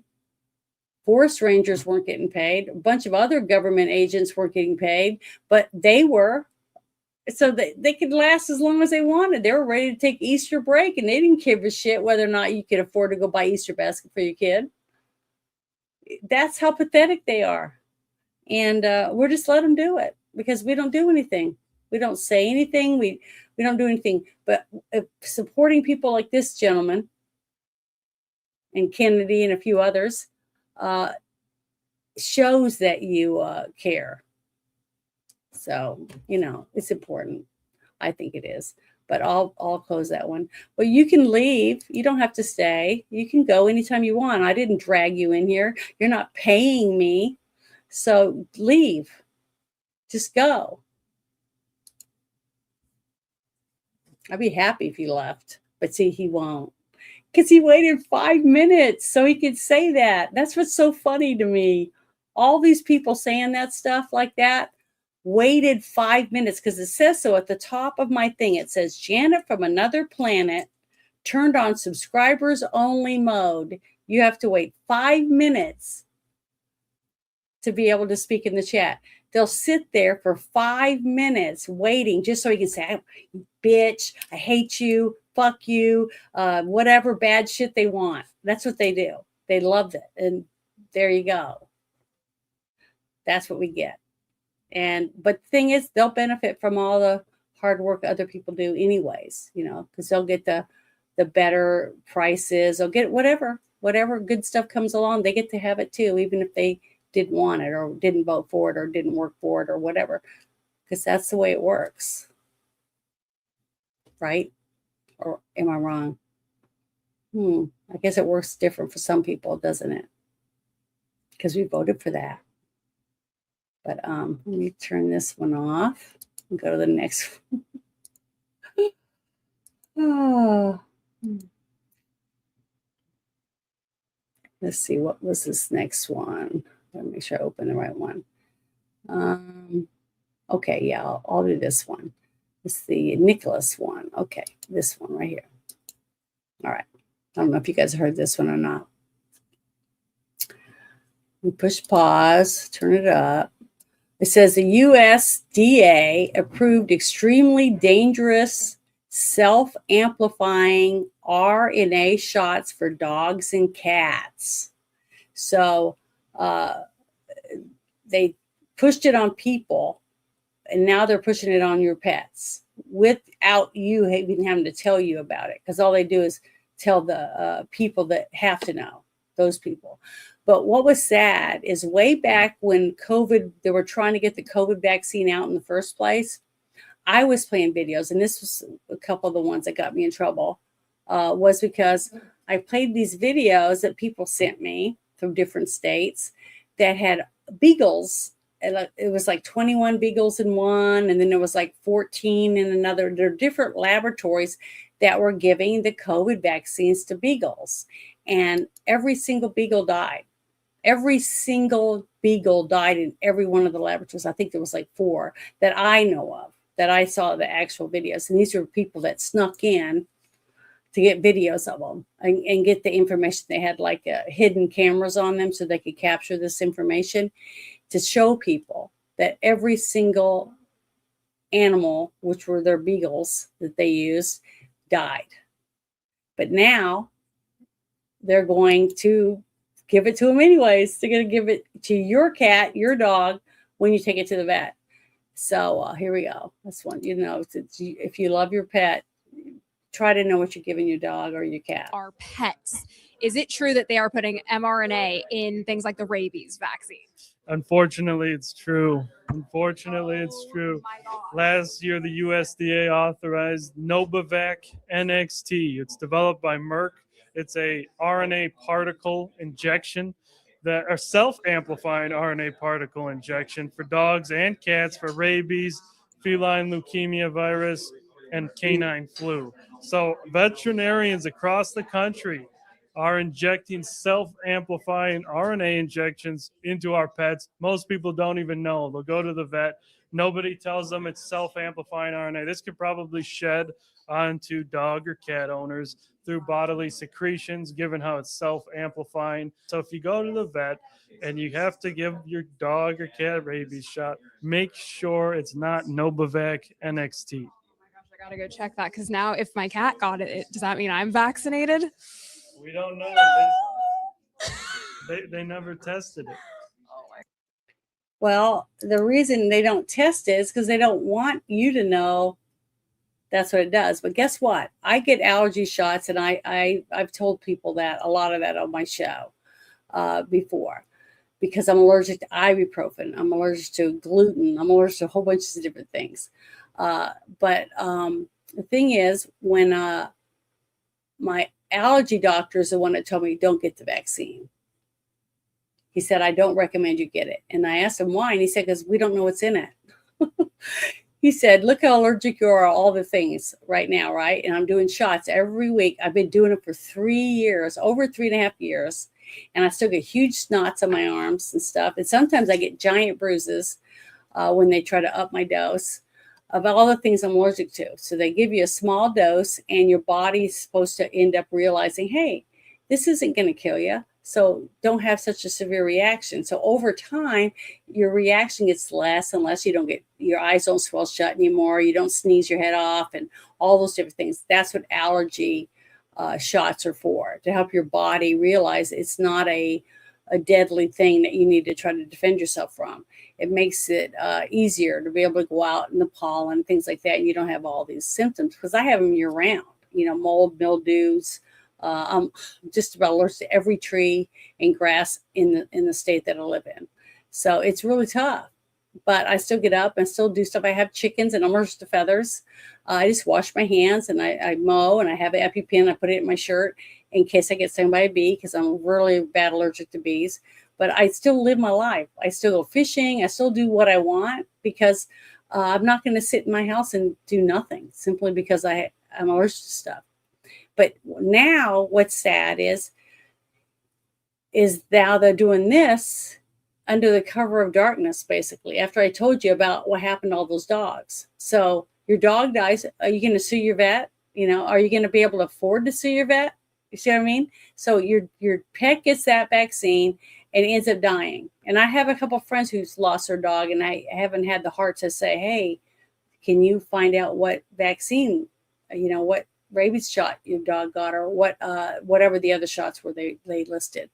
But I haven't had to, I just haven't been able to do it yet because they're still really, really upset over losing their pet. And 2 of them in the same house, 2 different breeds of dogs, and you know, their girlfriend and boyfriend, and each of them had their own dog, and they took them and both of them died. So how does that happen? You know what I mean? Think about it. Both dogs, 2 different, totally different breeds, 2 different ages, and they both died. So, I think it's horrible. But until a bunch of them die or other things, they're not going to be able to get the data. And if nobody's collecting data, then nothing's gonna happen. Nothing's gonna change. And it's sad. It's another thing that I try to explain to people to pay attention. Now, at least, I'm going to share this in the chat, this link. Look this up. Look up the name of the medicine he talks about in here and see whether or not that's the one. Ask your vet when you take your pet in, I don't want my cat or my dog to get that vaccine. This is the one I don't want. So I'm sure they can fix it, because that's going to shed on you if you haven't had the vaccine, which I have not. And he also told me this. It was like 4 months after that part when he told me that. He said that there was some studies coming out from other countries that he had gotten about the shedding, right? So he told me to not have close relations with anyone who had just gotten the vaccine, to wait, 6 months or whatever. And I was like, why? And he said, because they're probably shedding, which is what he's talking about with this certain vaccines. Your body gives off some of the vaccine from your skin, your sweat, your spit, stuff like that. So it's it's sad that they don't have to tell you what they're giving your pet. It's your pet, and you're going to pay them to give them a shot that might kill them. I don't think that's fair. You might end up spending. I had a friend that had a older beagle, and she was having problems, female problems, like prolapsed uterus or something like that, because it does happen to dogs. And it was the weekend, which is so weird because it always seems to happen on the weekend. So she called. And they took the dog in, and they told her what was wrong with her and stuff. And they said, but we can do surgery. And she said, okay, well, how much is it going to cost me? She said $10,000. She went, what? I can't afford that. And he goes, well, that's how much we're going to charge if we do the surgery this weekend. So then she made some more phone calls, and she finally was able to get a hold of her regular vet. And her vet said, just bring her to us. and it wasn't even but like $300 or $400 to have the surgery that she needed to have done. So it's pathetic how these people will take advantage of you because they know how much you love your pet. You take your pet to daycare or to a special place when you're out of town, or you have to leave town. You have people babysit for you. You buy special food and treats and you do all this stuff. We spend millions and millions of dollars on our pet. And now they're going to come out with this and jab your cat or dog without even telling you what they're giving it or what's in it. And I just think that's terrible. It's no different than some people's kids, because a lot of people don't have kids. They just have a dog or a cat, and that is their kid. And they'll have it for 14, 16 years or longer, depending on the breed, right? They shouldn't be allowed to do that. Do you think they should be allowed to do that? I don't. I think they should have to tell you what they're giving your pet. Just like the dog food. When you read the bag, it's supposed to have all the ingredients. So let's say your dog has skin allergies or whatever. You'd be able to say, oh, I can give this one to my dog because it has this, that, and the other, and doesn't have what causes them to have the skin allergy, whatever it is, whatever your vet, I guess, would tell you. So why wouldn't they have to do that with medicine? I don't know. I'm just putting this out there because, I just thought it was important, especially when, I saw it. So let me get I'm going to get the address real quick to share in the chat so that you can look it up yourself and write the stuff down, the information, because if you got a pet that you're going to be taking to the vet soon, I think you should be informed that they might be giving your pet, your cat or dog this. Now, it might be other animals because I don't know what other animals. Some states let you have raccoons as pets, skunks, squirrels, prairie dogs. Different states have different rules on what kind of pets you can have. And I know that some of those have to have rabies vaccines. Now, I think the skunk has a mixture of something. It's different than exactly what we give dogs or cats, but I'm not 100% because I've never had one, but I've had a friend that had a skunk. Oh, it was so cute too, but they still have that funny smell. They have it's not the same smell as a ferret. It's like it's similar, but it's worse. It's a little more pungent. They still have it, but they even had the scent gland taken away. But, I just don't know if I believe in that kind of stuff because, I don't know. But, I just want you to know that what you're giving your pet. That's all. The only reason why I'm going to share that one. But let me turn that off and then go to the next one.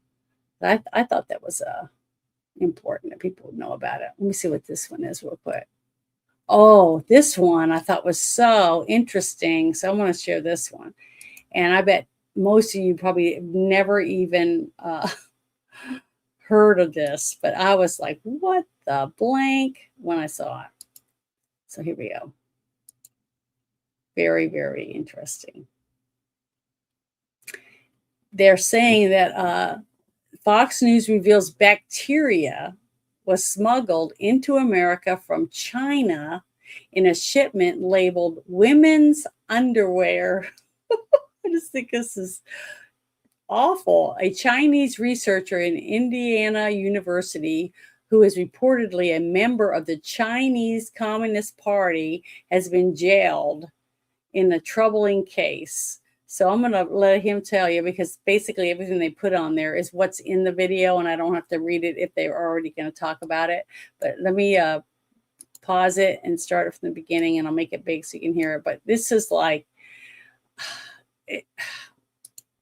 I'm thankful that at least people are putting this out. So if you're looking, trying to be informed, you'll learn about a lot of these things. And hopefully you'll share it with other people so they will be informed also. But here we go. Tonight, we tell you about the latest in a string of incidents involving Chinese nationals and concealed biological materials tied to U.S. research institutions. A graduate assistant at a major university has pleaded guilty to secretly smuggling bacteria into the country by hiding it inside a shipment labeled as women's underwear. We get details tonight from senior correspondent Eric Shawn in New York. Yo Wang Xiang was a PhD researcher in the biology department at Indiana University in Bloomington. He was here on a student visa, first issued in April of 2023. but pled guilty last week to illegally bringing in biological pathogens from China. Authorities say he admitted he was a member of the Chinese Communist Party, and investigators say he was connected to a Chinese government-related biolab, all while living in the Midwest for the last 3 years. Court papers say someone in China sent Xiong a package to his apartment near the university labeled as women's underwear. But the FBI was suspicious because the shipment came from a Chinese scientific company, and it turned out the box contained E. coli DNA samples. E. coli can make people seriously ill, especially children and adults over 65. You could certainly utilize biological material, genetically modified material brought into our country that could pose a risk to our health or our economy. Absolutely could. The special agent in charge of the Indianapolis FAA office that made the case, Timothy O'Malley, calls Chinese biosmuggling a threat to national security. In this case, we were fortunate it did not happen, but this problem is not an isolated problem. Zhang was sentenced to 4 months in jail, but got time served. He was transferred to the custody of ICE to be deported. And he's not the only case. A Chinese student at the University of Michigan lab pled guilty to smuggling in a toxic fungus that could destroy crops and cause vomiting, liver damage, and reproductive defects in both humans and livestock. Brett? Eric Shawn in New York. Eric, thanks. What's really scary about that kind of stuff that scares me is all the stuff that's here that we don't know anything about. Just like we said about a fungus. You got a nut job, okay, that hates America, that hates freedom, that is a communist, and just wants to see all Americans die or lose their country or become slaves of China, whatever their messed up mind has, right? So they get this fungus or whatever it is they have, and they have it in their jar or whatever. They go to different restaurants and just sprinkle it on the salad bar. Or spray it, just a couple little sprays, because they can go to different places, and all they have to do is go to some big ones, because they leave, they go to their apartment building or whatever, they go to all these places, and it's everywhere like that. It's all over the place, just like what happened with COVID. Supposedly, it's in a plane, and you're stuck in a plane for a certain amount of time, recirculated air going through there, and everybody in there is going to be sick, every single person. So it's scary. I mean, it's really scary. Do it on a bus. Buses, go to a lunchrooms, or look at the huge malls that we have with all the food court. I mean, it's just scary. And that's why people should stop worrying about, oh, ICE is coming and deport them. They should be worried about, why are they here? What did they bring with them when they came over the border? Because not all of them, very few of them are actually just from Mexico. I mean, people aren't thinking about what they're doing when they're holding their signs up, as if they're not understanding the depth of what could have come walked right over the border. Dirty bombs from Iran or from other countries that want to see America, destroyed, brought to its knees, or whatever. So it's really sad to me that we have so many people that are so brainwashed, they don't think for themselves anymore. I'm not saying you have to agree with everything I'm saying. All I'm saying is think about what you're seeing and go look up stuff for yourself. Read, research, get information, and start looking at it and who's pushing it. That is important.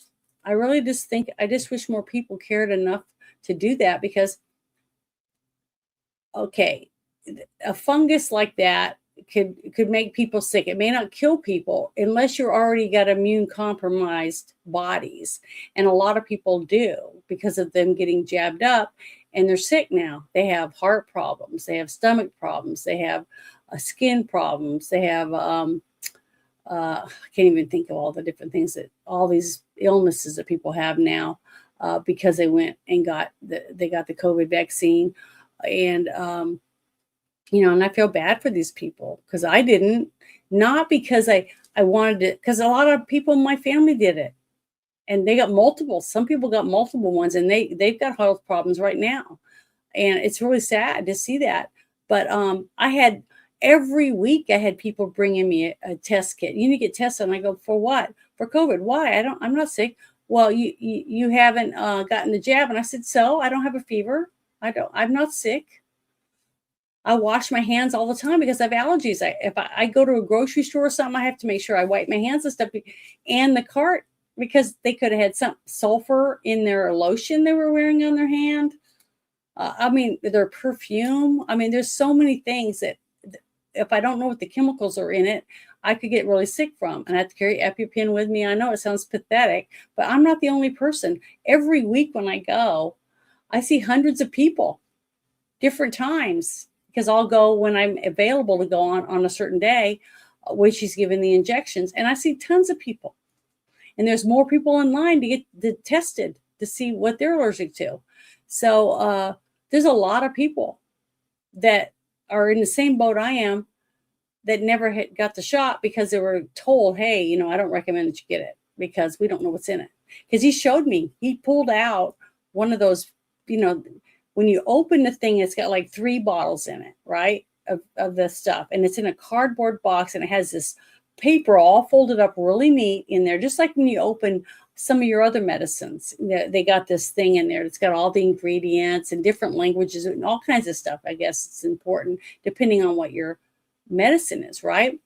Well, this is what was in there. And he opens it, and there's a bunch of, you know, words and like numbers and letters all twined together and stuff at the top. But when he opened it up, there's nothing anywhere else. It was blank.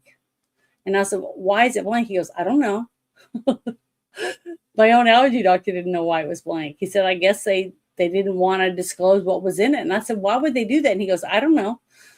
But that's why he felt the need to tell his patients that, you know, I don't recommend that. I don't want to be the one to give it to you. Oh, I think you should not get the shot. I think you should wait a little while till we find out more about it and stuff like that.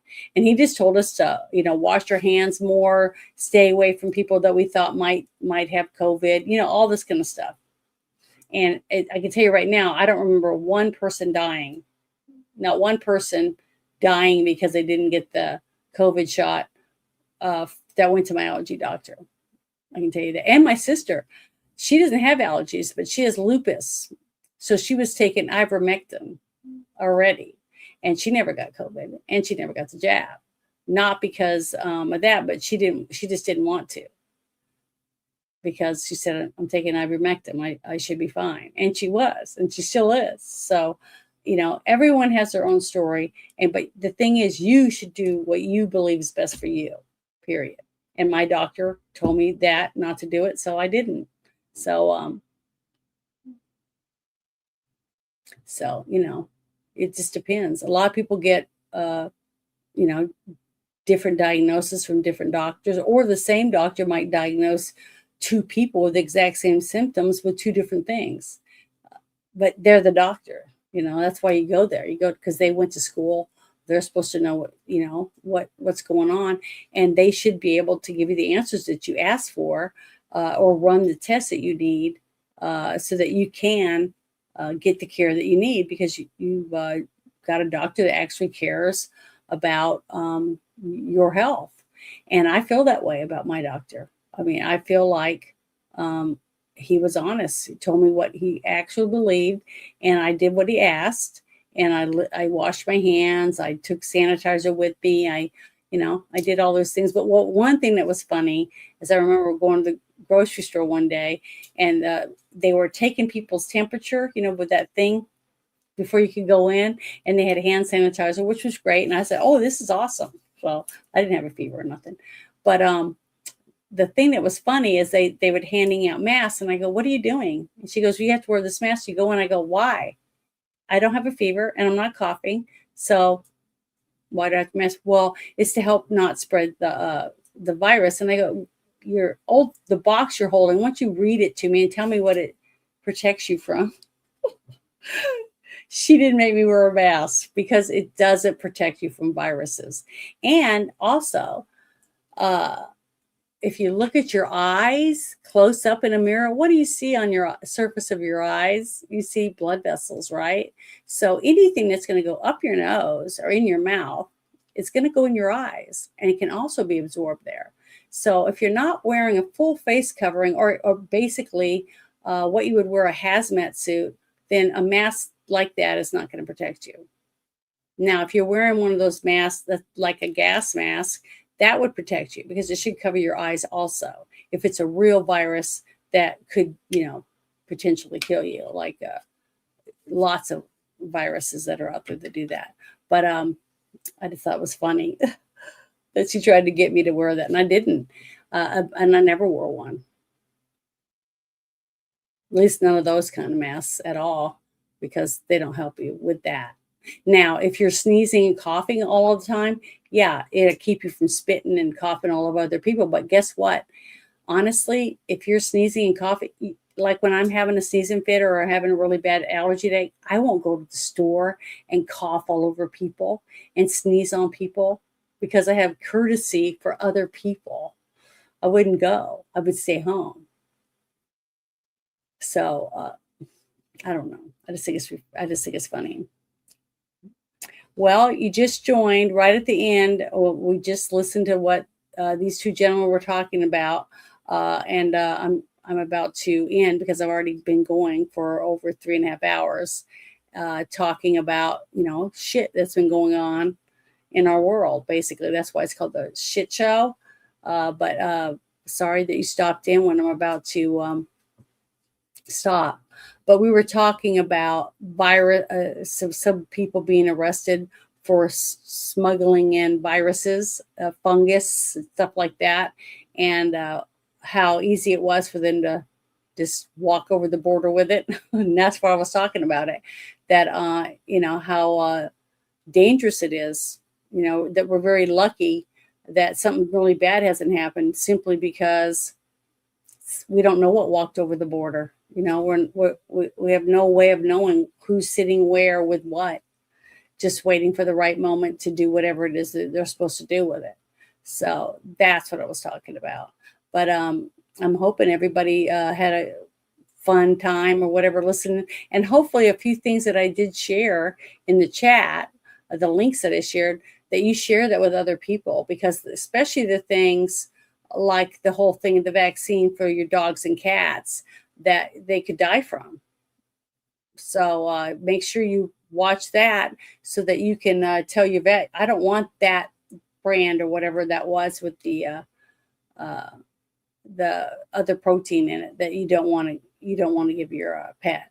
So and they should tell you. Your vet should say, well, this is new, whatever, and this is what it does. When you ask them, well, what does that do? I mean, I do. I ask questions, what's in that?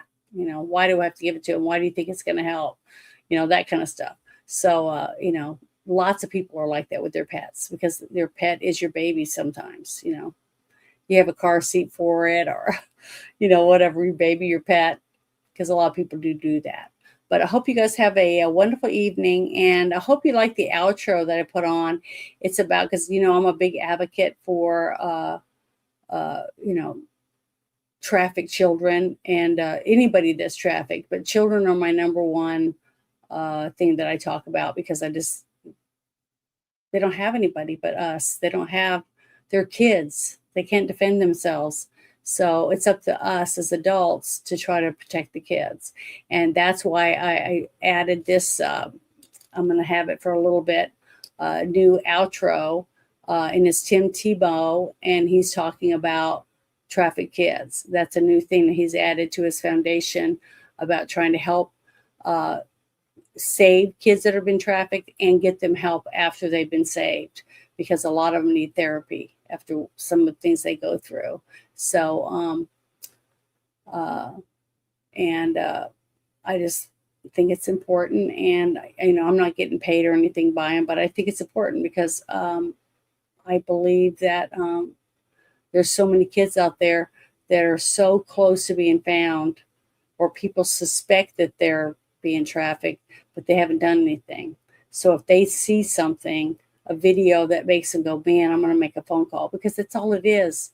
You just call the cops and say, I think this kid's being trafficked. And you don't have to give your name or anything. Just give your name. You just give the information where they're at, and they'll get a hold of the right people and try to find out if that's happening or not, because you could help them. And then one day when you're looking, you might actually see somebody getting saved. So it's real important. If we stick together, we can help people. We really can. I really do believe in that. But it's up to us. It's our towns. They belong to us. Because of our jobs and because we pay taxes, that town is living. You know, it's a thriving town because we're doing these things. So, well, hope you guys have a good night, and you have a great weekend. Boys and girls all over the world are being abused and tortured. The worst moments of these children's lives, they're being videotaped and they're being shared with other offenders all over the world. Many people would refer to this as CSAM, child sexual abuse material. They are suffering and they don't think that anyone is coming to help them.